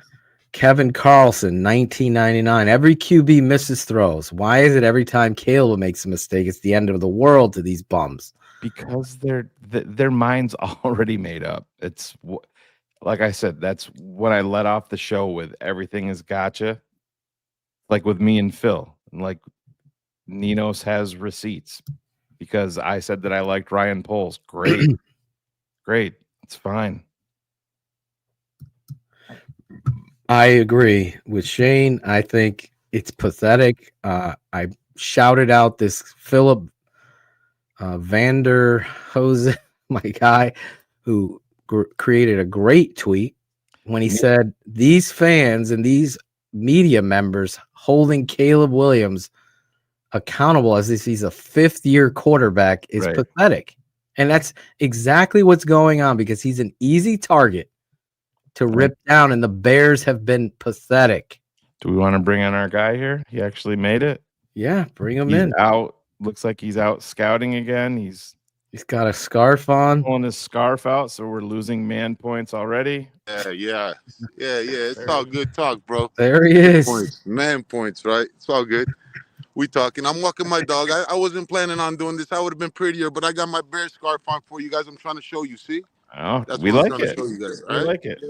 Now All we right. both got mics. Now let's have a little bit of respect. First of all, man, let me just tell you guys, I've been watching you guys for many years, guys. Yeah. But you guys put too many people on blast just because they have a different thought process. And you guys, it's all good. I love what you guys think. Why we got to get personal though, man? Everybody loves you guys. We want to watch you guys. Who are we getting too personal? Not me. with, You know what? I'll be honest, bro. Me and my boys actually talk about it because they watch you guys. I got them watching you guys years ago. Okay. I got them watching you guys years ago. Who are we getting personal with? That's the question. Not me. No. Yeah. Not me. Honestly, you guys are respectful, but I watch you guys say to other people. You guys talk about other people's moms, bro. Oh my God. Anyways, but that's Ninos. That's what Shane does when you get it. Do you want to know where that? Do you want to know where that all started? No, it's all good, bro. It's all good because you guys don't do it You to me. brought it up, Ninos. It's like a Bears presser. This is what a debate is. You should know both sides of the story. All right, bro. That sounds good. I'm gonna go in light too for you guys, so it doesn't seem like I'm trying to hide. But So Ninos, do you know? I respect that you came on. Do you know the story of my son, Ninos? Yes, I do. I've been watching you for years, and I have a lot of respect for the man you are as a father. So do you know where that all started? No, I don't. Honestly, is that where it started from? If that's what it is, fuck his mother. That's exactly. It all started, and I can show you. I still have the receipt. Okay. And Ivan has wanted me to publish it, and I never have. All right. I have multiple receipts from 4 different people that have been in our chat that said that they hope my son dies of brain cancer. What? And that's what I deserve. So that's where that all right, okay. I missed that show, but I've been watching you guys for many years. But the reason that we call people out, Ninos, is, and I will give you a bunch of credit for showing up. You're the first one. Yeah, the reason there's a lot of credit out because the culture that the Chicago Bears have built, even in the media, everybody will write an article. And not very many of them. There's a small. Courtney Cronin will ask, Jason Leisure, Potash, sometimes Wiederer. But beyond that, it's all soft, puppy shit stuff. Now, Phil and I have been doing this a long time. That's why I love you guys. We've been called out by tons of people. Tons of people. Sometimes they don't use our names. We use people's names every time we call them out. And unfortunately, people don't like that. Well, pause it there. Don't finish that. Nino, what he just said, don't you respect that I'm going to put a name to it? Yeah, and so is Shane, because sure. Yeah. they're going to – I saw tonight EJ put my name – I'm putting EJ on Front Street because I'm giving you an example. Put my name. Oh, Caleb the Great fucked up tonight or whatever he was saying. What's Phil going to make excuses about? But he doesn't tag me. He doesn't say it to me. I hear He you. just, you feel me? So I'm going to call him. I'm going to call a little troll like that out. That's what Shane and I do. Where all these other networks, all these micropods and some of the big guys, they don't even pay attention to the chat. Yeah. But we felt, hey, Ninos has a voice. Let him be talked about. I'm not going to hide from someone's comment. I appreciate And that, then man. You guys are real for that, man. Exactly. That's what we're trying to do here. And if I said something about Phil's mother, then it would be serious. Yeah. I've never talked. I'm not going to say anything about your mother, Nino. No, I hear you. And then, I'm telling you, me and my buddies have talked about that. And some that's little, what we gotta watch, you guys. some little fucking troll in the YouTube comments that doesn't even have a picture as their profile picture that wants to talk shit. I'll fucking say it. I won't only call his mother a cunt. I'll call his grandmother a cunt. Yeah. That's what it is. Yeah. It's a useless YouTube comment. Yeah, I hear you on that. If you're sensitive about that, that ain't have at it. Like that makes sense. Now, Ninos, one other thing, and Kevin's saying it too. Yeah. Truth hurts a lot of people, as you know, and Yeah. holding people accountable rubs some people the wrong. It's the McCaskies all over, but it's in a chat. So these same dudes that accountability rubs the wrong way, you can't say that. Not you. You obviously get a lot of respect for coming on and showing your face, talking with us, and being honest. 96% of the stuff that you guys say, 97% of the stuff, 98% of the stuff, I don't know. I'd say 2 out of 100 things I don't see eye to eye with you guys. Really. That should happen. Exactly. Right. And that's like my ex focusing on the 2% of me that's bad. Rather than the 98% of me that's good. That's why I keep Right? watching you, Shane. That's why I keep watching you guys, man. See what I'm saying? You know what I mean? You know, that's why you guys put me on blast, bro. Fuck the 98%. I'm going to focus on the 2. All right, man. It's like having a chick walk in that's a fucking 10, and you're like, I'm with you, bro, man. did you see your pinky toe? I'm with you, man. See your pinky toe? Fuck that. Yeah. See, I'm with you on that. See, now we're talking, and that's why I've been watching you guys for so long. I was watching you guys before you guys were with the TTNL when you guys had beef with that other network. I just forgot what the other network was because that's when I first started watching you guys, and I know you guys had beef with another network. It was like maybe 7 years ago, 8 years ago. That's where we got our start. That's where we got our start. I've been watching you guys since then. I'm telling you, man. I'm telling you, I've been. So, but Paul's a couple years ago when he was doing that, I've never seen a GM willingly go into the Patriots game. What game was that? I think it was week 3 or 5. I forgot what week it was, but I remember the Chicago Bears had a 3% chance to get the number 1 overall pick that year, not the number 1 overall pick the year after for being horrible. And I saw them, okay, so 3%. That means the only way we're going to get up on this number 1 pick is if we end up doing something the Bears are not known to do, and that's to just sell out, start losing. Not 80% of the fans were okay with losing. So Nino, even if we have a slight chance. So Ninos, let me ask you this. It's real quick, Nino. Yeah, Look at this guy right here, Drew. He's not gonna watch us calling someone a C word, but he's in the chat watching us now. Like, it's fine. He doesn't. So of course, I want to. It's fine. It's comedy. It's almost like you laughed at that. A lot of heat, man. Yeah, you guys. It's his first time watching. I'm sure it's fine. So Ninos, let's back up. Let's back up to April. If you were the general manager of the Chicago Bears, yes, and it's the night before the draft, what is your move at number 1 overall? Number 1 move, I would see. Honestly, I saw the poorest, and I'm not saying we all know Justin Fields was a number 11 pick in a lesser of a quarterback draft. We all know that. I mean, and when I say this in the chat, I can't explain myself, though. You guys think I love Justin Fields. We all know Justin Fields was nowhere near this guy's talent coming out. But I always told everybody, if you put TB12 on the Bears squad that we've had for the past 5 years, he'd be TB 1.2, not TB12. That's a joke I got, inside joke, you know. But leave the jokes to us, Nino. Yeah, anyway, so I'm not good at it. So your clock is running running out on your pick, man. You only get 15 minutes. So anyways, man. So now I would trade out because I know that poorish ass defense. I know we have so many holes. Now I'm not saying I'm going to trade out because we don't need a quarterback. I'm saying we trade out because if we take a quarterback, we're going to destroy him for the next 2 to 3 years, and then hope something good happens after that. So you're not. So if you bounce out, you weren't going to take a quarterback at all? No. I didn't say that. I said we trade back. You just said if we took a quarterback, we were going to ruin him. So no. But at least we would have been able to get JPP. We would have been able to get Alt. But you know, LA took him. We would have been able to fix our O-line instead of taking Odunze and fixing from the outside in. We need to fix trenches. We need to go with Jalen Carter's. We need to go with the guys that are. We need to take chances on guys like Jalen Carter and not Darnell Wright. Darnell Wright, I'm not saying he's not good. He's the best offensive lineman we have. But we could have got some draft capital and Darnell Wright, or we could have got a solidified Jalen Carter, which is a 80% hit, 20% loony. But that's the guy that's going to make a big difference, like a Warren Sapp. You know what I mean? That's Jalen Carter's the year before. This I know, year, but I'm just saying. But So the year before, who's going to be your quarterback? Who is going to be your quarterback? I would have taken. I got a draft board that I show all my buddies out that are watching right now. They're texting. Ninos is on TV with TTNL. I got like, if you see me looking away, I'm getting like. I'm telling you, all of them, they're all gonna laugh at me. But I got all of you guys watching these guys, and I'm on their screen before you guys. Fuck you guys. Right. All right, so no, so. This is where I want to teach you, son.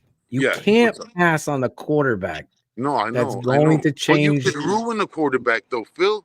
We could ruin You can ruin the wrong quarterback. Right. The Bears have taken the wrong quarterbacks. That's what I'm trying to tell you. I've never That's seen why the you right don't quarterback. trade. I've seen the wrong quarterback, and I've seen us do this. You can make the right quarterback. Maybe the right quarterback. We turned them wrong.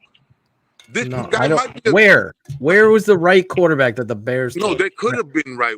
They could have been right. The Trubisky's, the Rex Grossmans, they didn't draft Mahomes. They drafted Trubisky. That's what I'm saying. But you're right about that. So you're telling me that this is the guy.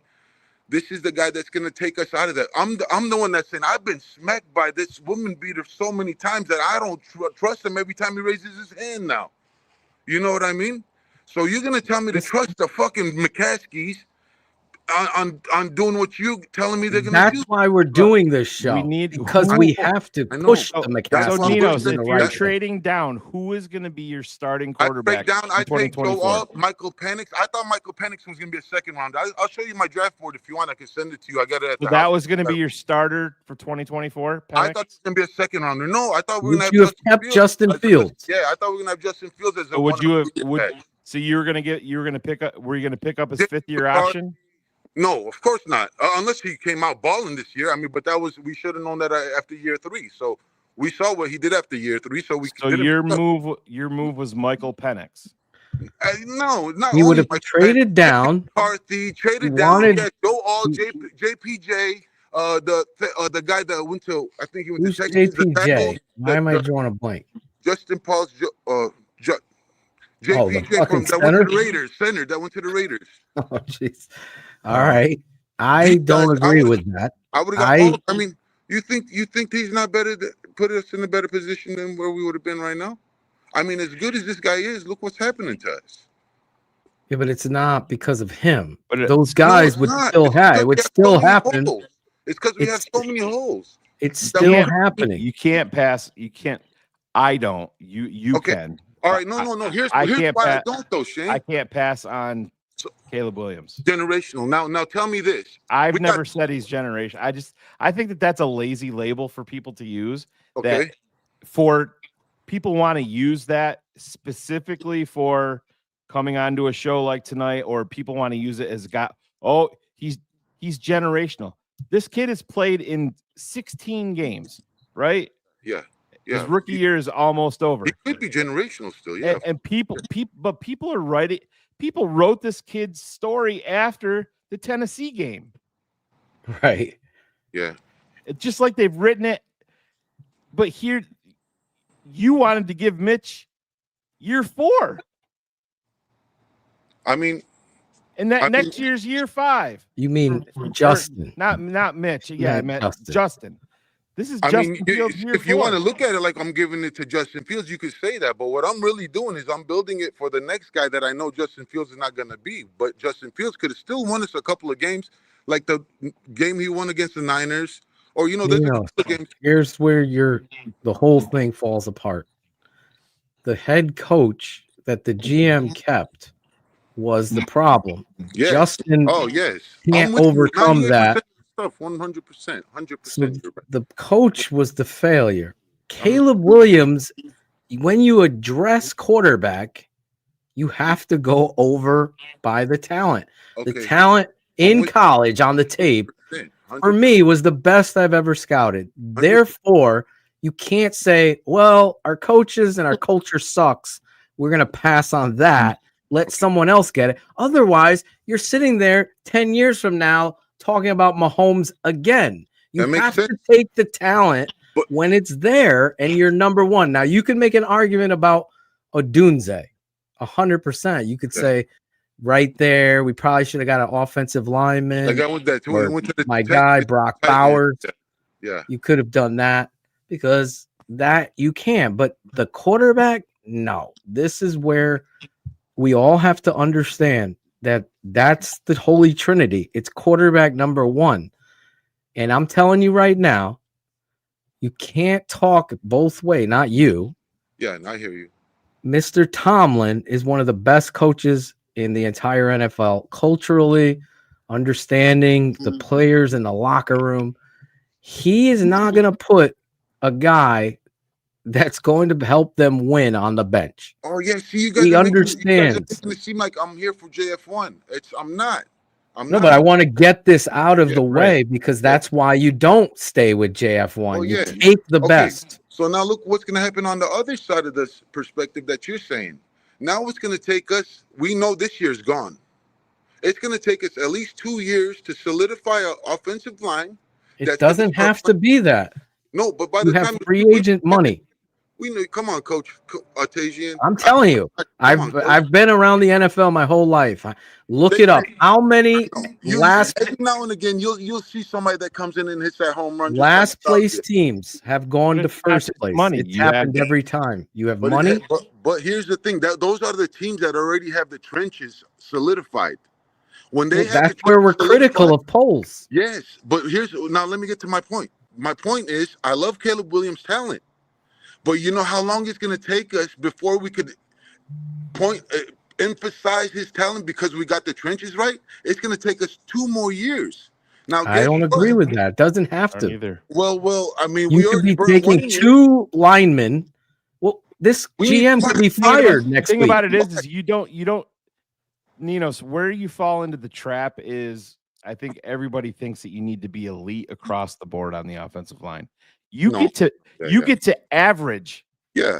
You're gonna It's see the this whole kid's squad. talent. Yeah, it's a whole line. You're gonna see this kid's talent take off even more. And this is the point. We have people calling this kid this kid has he's not 19, a bust. He's 19 touchdowns and 6 interceptions after the final throw tonight. He's not a bust, that's for sure. No, but here's the thing. Let me finish my point though. Now we're in it about 3 years by the time we got an offensive line. Now guess what? We got 1 more year, and we this kid just came from the NIL. He ain't gonna be playing under that bullshit about with his contracts. He's gonna play hardball with us. We all know that already. You have him for 5 years. You have him for 5 years away. 5 years, yeah. And then you can franchise him for another 3. So And that's Just know like how they he- did with Drew Brees. But You we can- know how he's gonna play with us. We gonna don't play know. hardball with us. They Come could turn around. He's Listen, already a Nino, millionaire, man. He's already Nino, he doesn't need that rookie contract. This rookie that's contract what my point is. What How is do you he get out- fighting for? Nino, He's he fighting can't for get a out good of it. team. What is he gonna do? Sit out? No, what I'm trying to say is he's gonna want that big dollar, or he's gonna want out of Chicago. He doesn't owe Chicago nothing. He was the number one You're pick. panicking 5 years down the road. I am, now. yes. You We're dealing can't. with cash bill. That's like signing a lease and worrying about the fucking 5 Ninos, years. you're at putting the first high top day. chairs in the stadium that's not even built yet, bro. Man, you guys, well, yeah, you guys were telling me not to worry about cutting Roquan and Mac because we were not going to They need. didn't cut. a couple I years. wanted Mac to traded stay. him. I didn't agree. Well, They I know wanted to Sean was trade mad. them. Shane was mad at me at that time. They traded them. I wouldn't have I know, traded I know, Mac. but what I was saying, wanted to keep him. What I was saying is you cannot emphasize the worth of a leader by their age, and that's one of the arguments we had a couple years ago too. When you guys didn't have me on, when I was typing, and I couldn't type everything I wanted to say, so I was looking bad at that time too. But there's no We blueprint. brought you man. on today. Yeah, There yeah, is thank no God. fucking Guys. secret formula. But the Bears have you ever painted? The Bears have painted themselves into a corner. That's what they do. They don't set the stage appropriately. So you're going to have people that are nervous about 5 years down the road. Tomorrow, Ryan Poles could be fired, and hypothetically, they hire Pete Carroll. Say, I'm just using him. They hire Pete Carroll, brings in new energy and a new outlook on where they're going. He is going to be involved in drafting. He's a proven head coach. In fact, under the NFL, there's been no other coach that has started and played more undrafted free agents than Pete Carroll has in his. He plays the best. That goes against the McCaskies and the politics. I'm with it. So that's what I'm saying. It can change the whole outlook for Caleb, this team, and he will say, you know what? Dumpster fire with Gerald Everett. I coach this fucking guy. He's terrible. Cut him, cut him, cut him. Let's see what this guy can do. Wait, this offensive line coach you guys love is atrocious. Phil's right. I'm bringing in my guy, Hank Fraley, or whoever the fuck he's bringing in. He's going to coach and all of a sudden it changes because you got the right coach in there. It's more important than the GM. I hope the coach. I hope we're giving the McCaskies a lot of credit, though.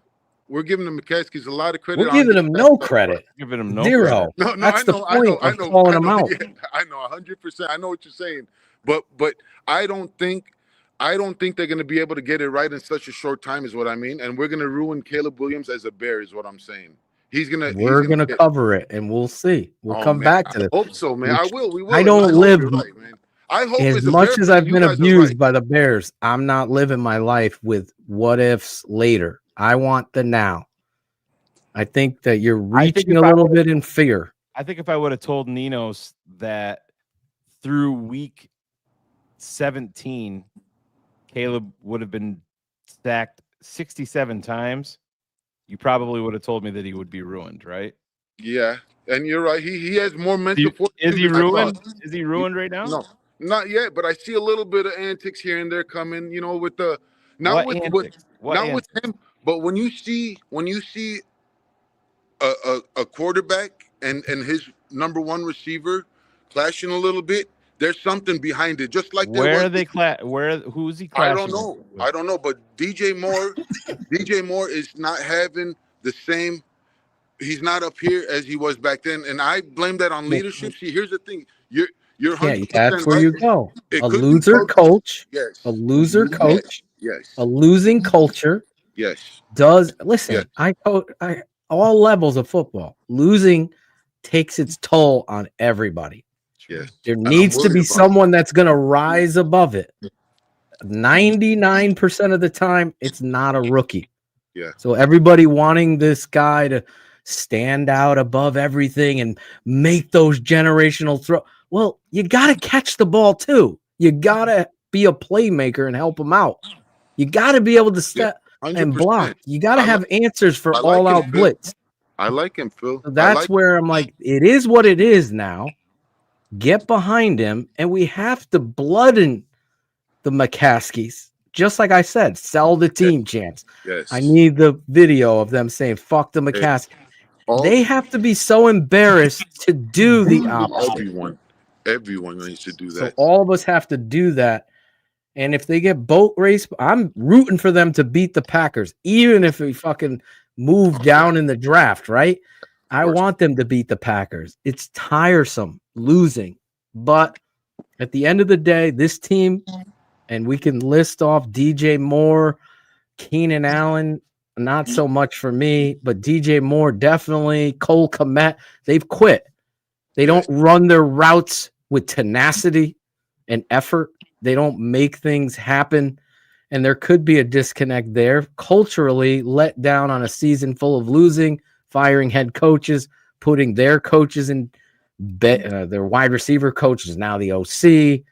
I don't know who replaced the wide receiver coach. Are they having the mental fortitude to call out Keenan and DJ Moore? Oh, no, fuck that. I'm the Pro Bowl. You ain't going to. So someone has to come in here and rein it in. And that's why we are here where we are. But it ain't Caleb. So real quick, Caleb. Quick, man, before we let you go, you said you got your draft board. Yeah, I could send it to you. But honestly, I suck in technology too, man. That's fine. That's fine. All right, you're on. Who was your QB1 for the draft? My QB1, well, it was obviously C.W.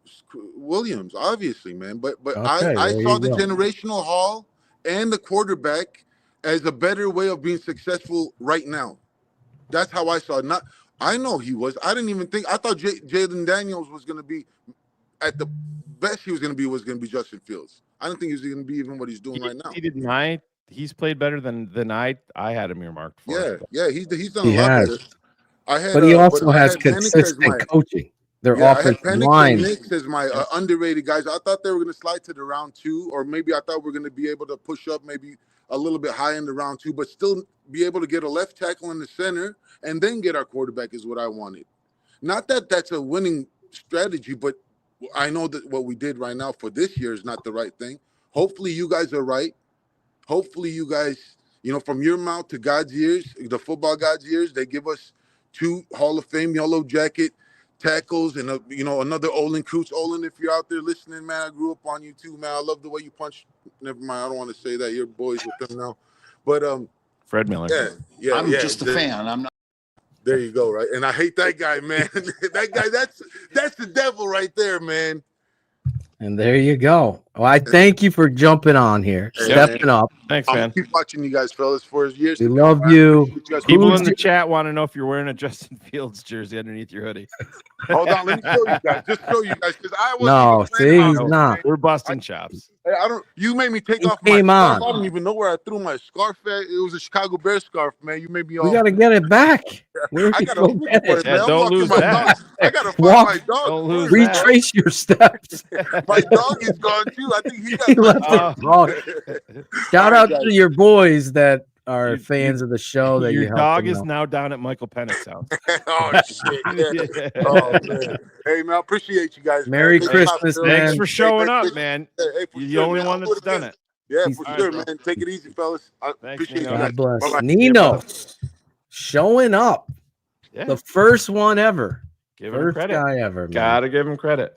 Gotta give him a lot of credit. Let's Showing rip up. through these, Phil, real Yeah, quick. it's getting late. I didn't even realize what time it was. Yeah, it's time to rip through these. Chubb, sell the team chance. We were there. We weren't, but yeah, we heard him. Now you can hear F the McCaskies on the Amazon show. I think we're I gotta doubling rewind up. Phil, that's This is that dumb Swanky. Swanky thing. Swanky $4.99. They tried asking about Trace Armstrong and the Warren Pace presser. Warren Poles Yeah, presser. They that's ended the press the point. conference.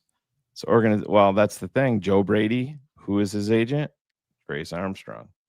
Don't forget that. Trace Armstrong's running shit. Steve G, $1.99 all-time rant from Ivan there. 100% correct. Nice. Dumbass Rajneesh, who we won't be hearing from anymore. Yeah, he's done. Nicholas Vicenz, $4.99. Somebody poisoned Virginia's meds. No, that didn't come from TTNL. So our sons can have the balls to sell their part of the team. Sorry, not sorry. We got to read them all, Shane. Yeah. Oh, skipped one there. No, that was the same one, wasn't it? No, I think. Oh, Kentucky Bears fan, $1.99. More losses, better chance for Poles to be fired.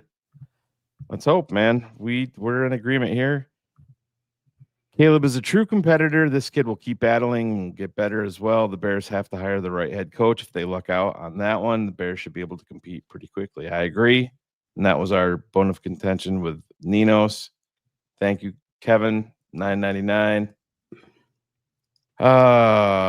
Mattia, $5. Phil and Shane in the first round. Would you take a tackle or one of the 3 blue chip defensive players if they're there? It depends on where we are, how the board falls. Look at free agency. Yeah. How do they stack up? Do they go out, get a left tackle? I'm old enough to remember me on TTNL saying you got to go out and sign and pay money for Orlando Brown Jr.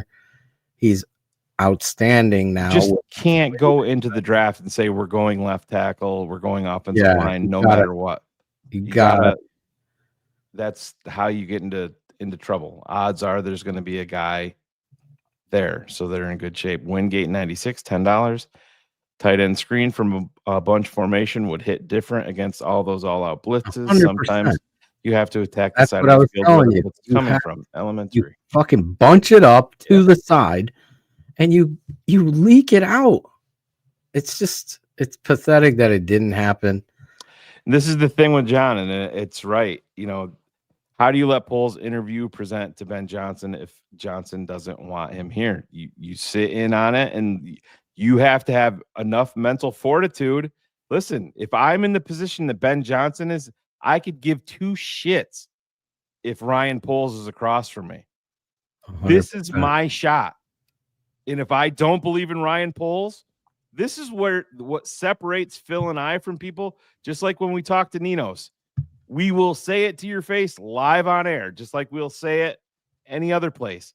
If you're Ben Johnson and you are in there, say, this is my plan, and it does not involve Ryan Poles. If you want me, he is not the general manager for me. Those are my parameters.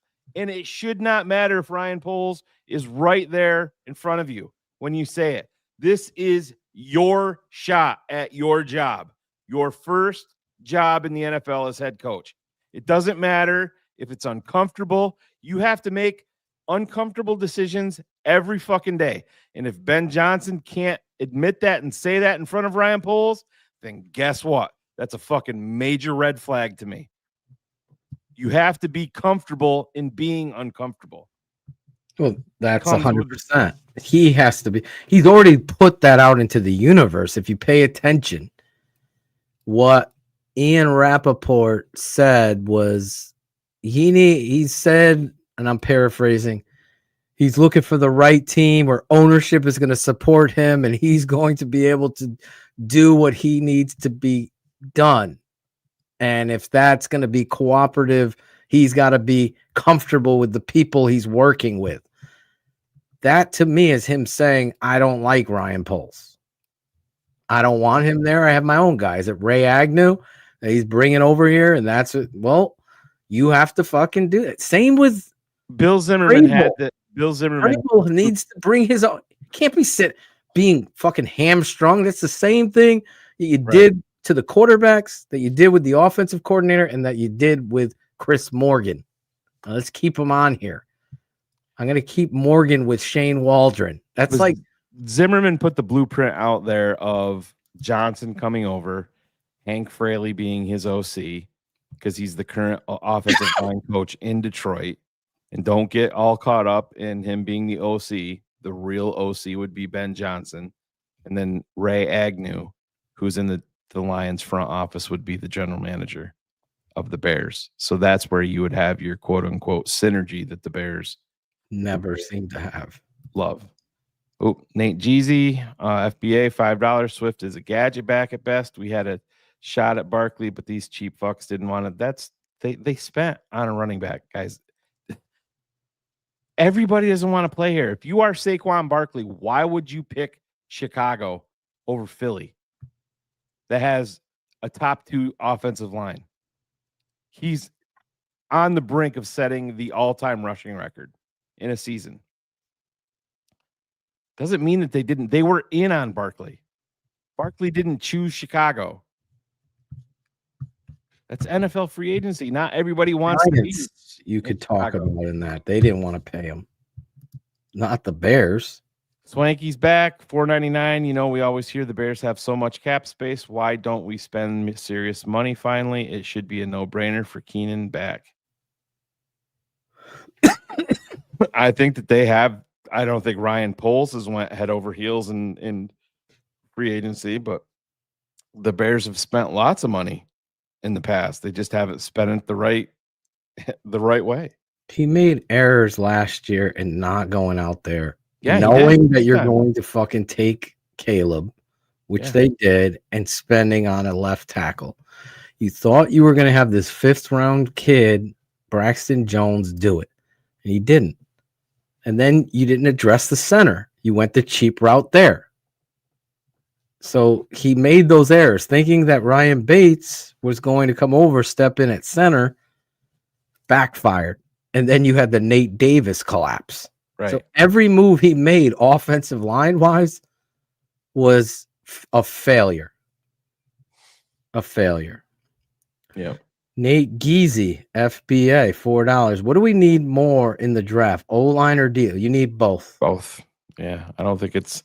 I mean, if you had to me, you need 4 of the 5 positions replaced on the offensive line. And I am not writing Karan Amagaji in any of them. He's just a piece that you have, and if he comes in and balls out, then so be it. It's pathetic that he didn't play tonight. It is pathetic. It's disgraceful. He was good enough to start 2 weeks ago and give him reps, and yes, He didn't play well. That's fine. Rookie, you get him out there and you get him reps. Then he got hurt last week. Now he's back. He's healthy enough to dress. Then that means he's healthy enough to play. And you put Borum out there. We know who Borum is. We've seen it for years. He's not good. Not good. Not good. Couldn't pick up the simple blitz stunt. You take the inside guy and drill him so your quarterback can step up. Every time. He's fucking dumb and it's pathetic. Anybody blaming Caleb? I mean, come on. These are free runs. There's no time. He's holding. There's one play he held it really a long time and he completes the motherfucking pass to Roma Dunze across the middle. Jake Schroben, 999. I'm sitting here trying to think of something to say about the Bears, but I have nothing that hasn't been said before the total shit show. Right there with you, man. I appreciate your generosity there. Tyrese, $1.99. Nino, you're reaching.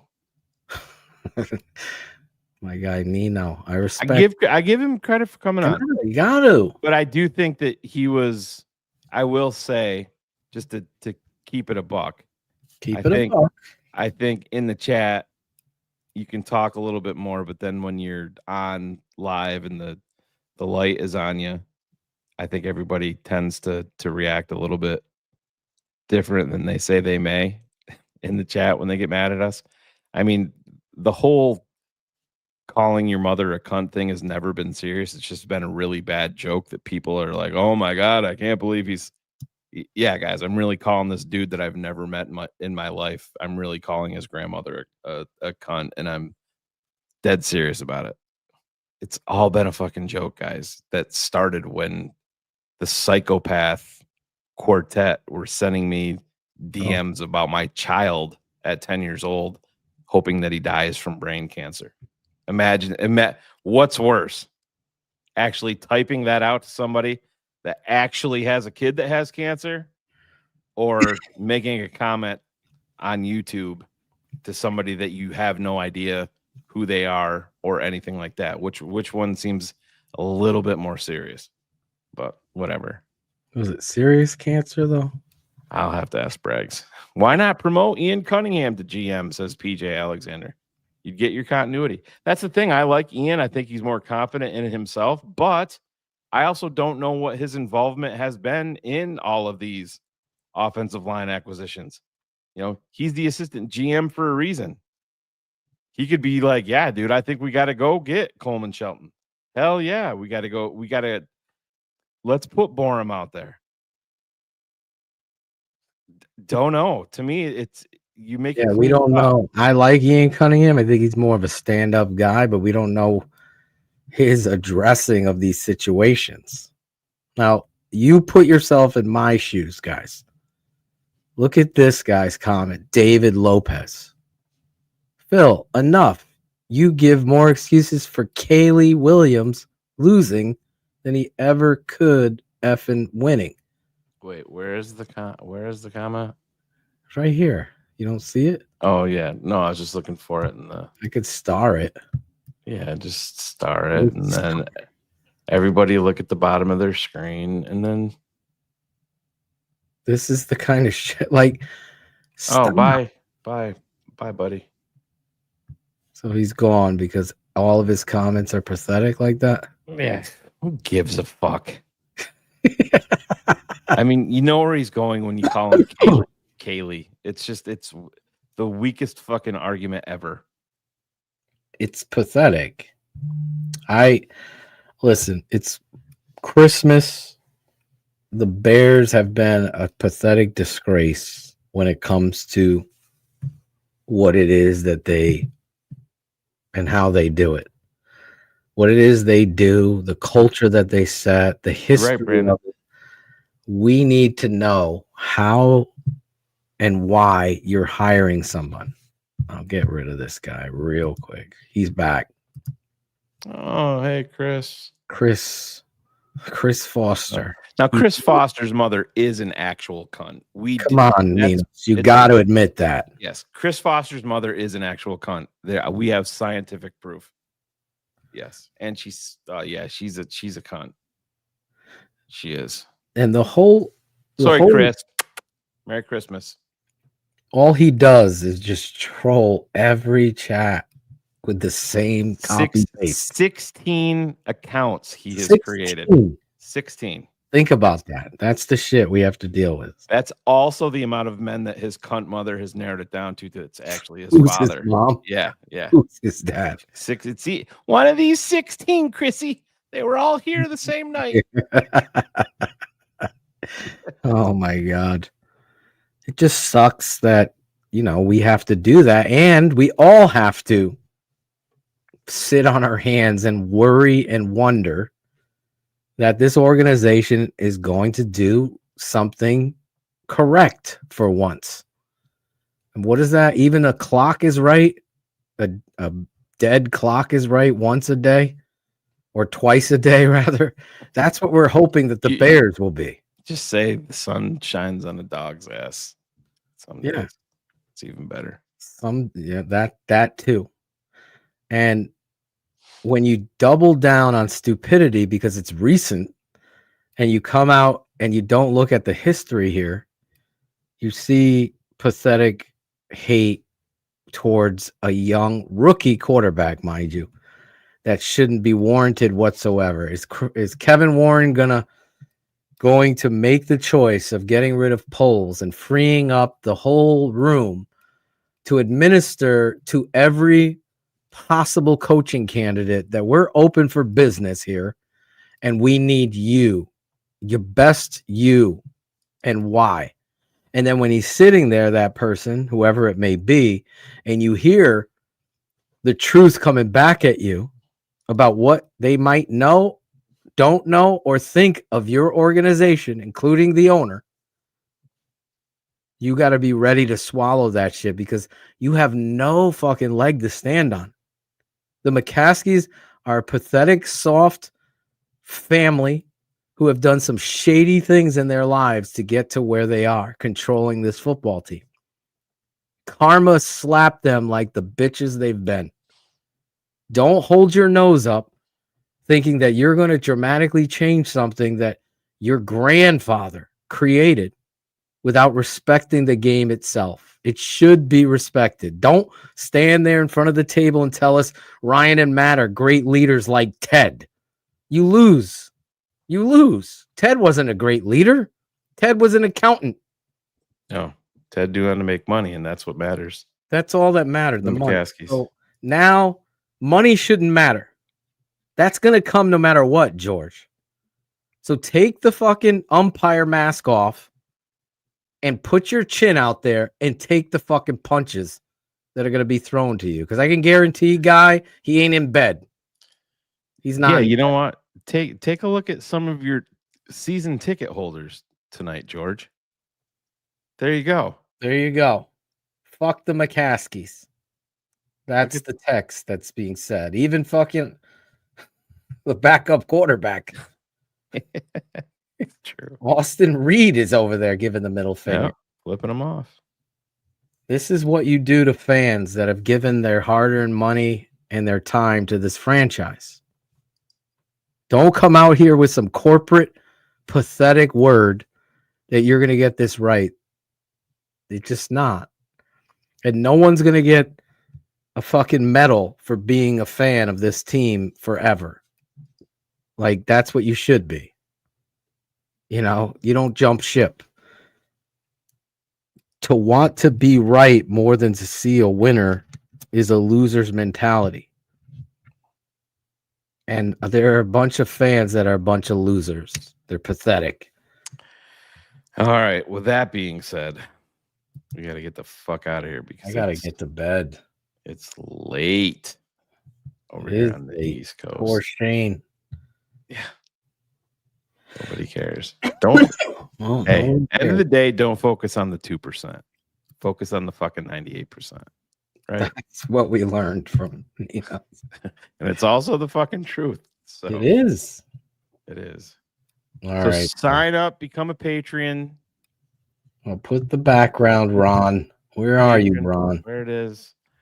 There it is. Become a patron.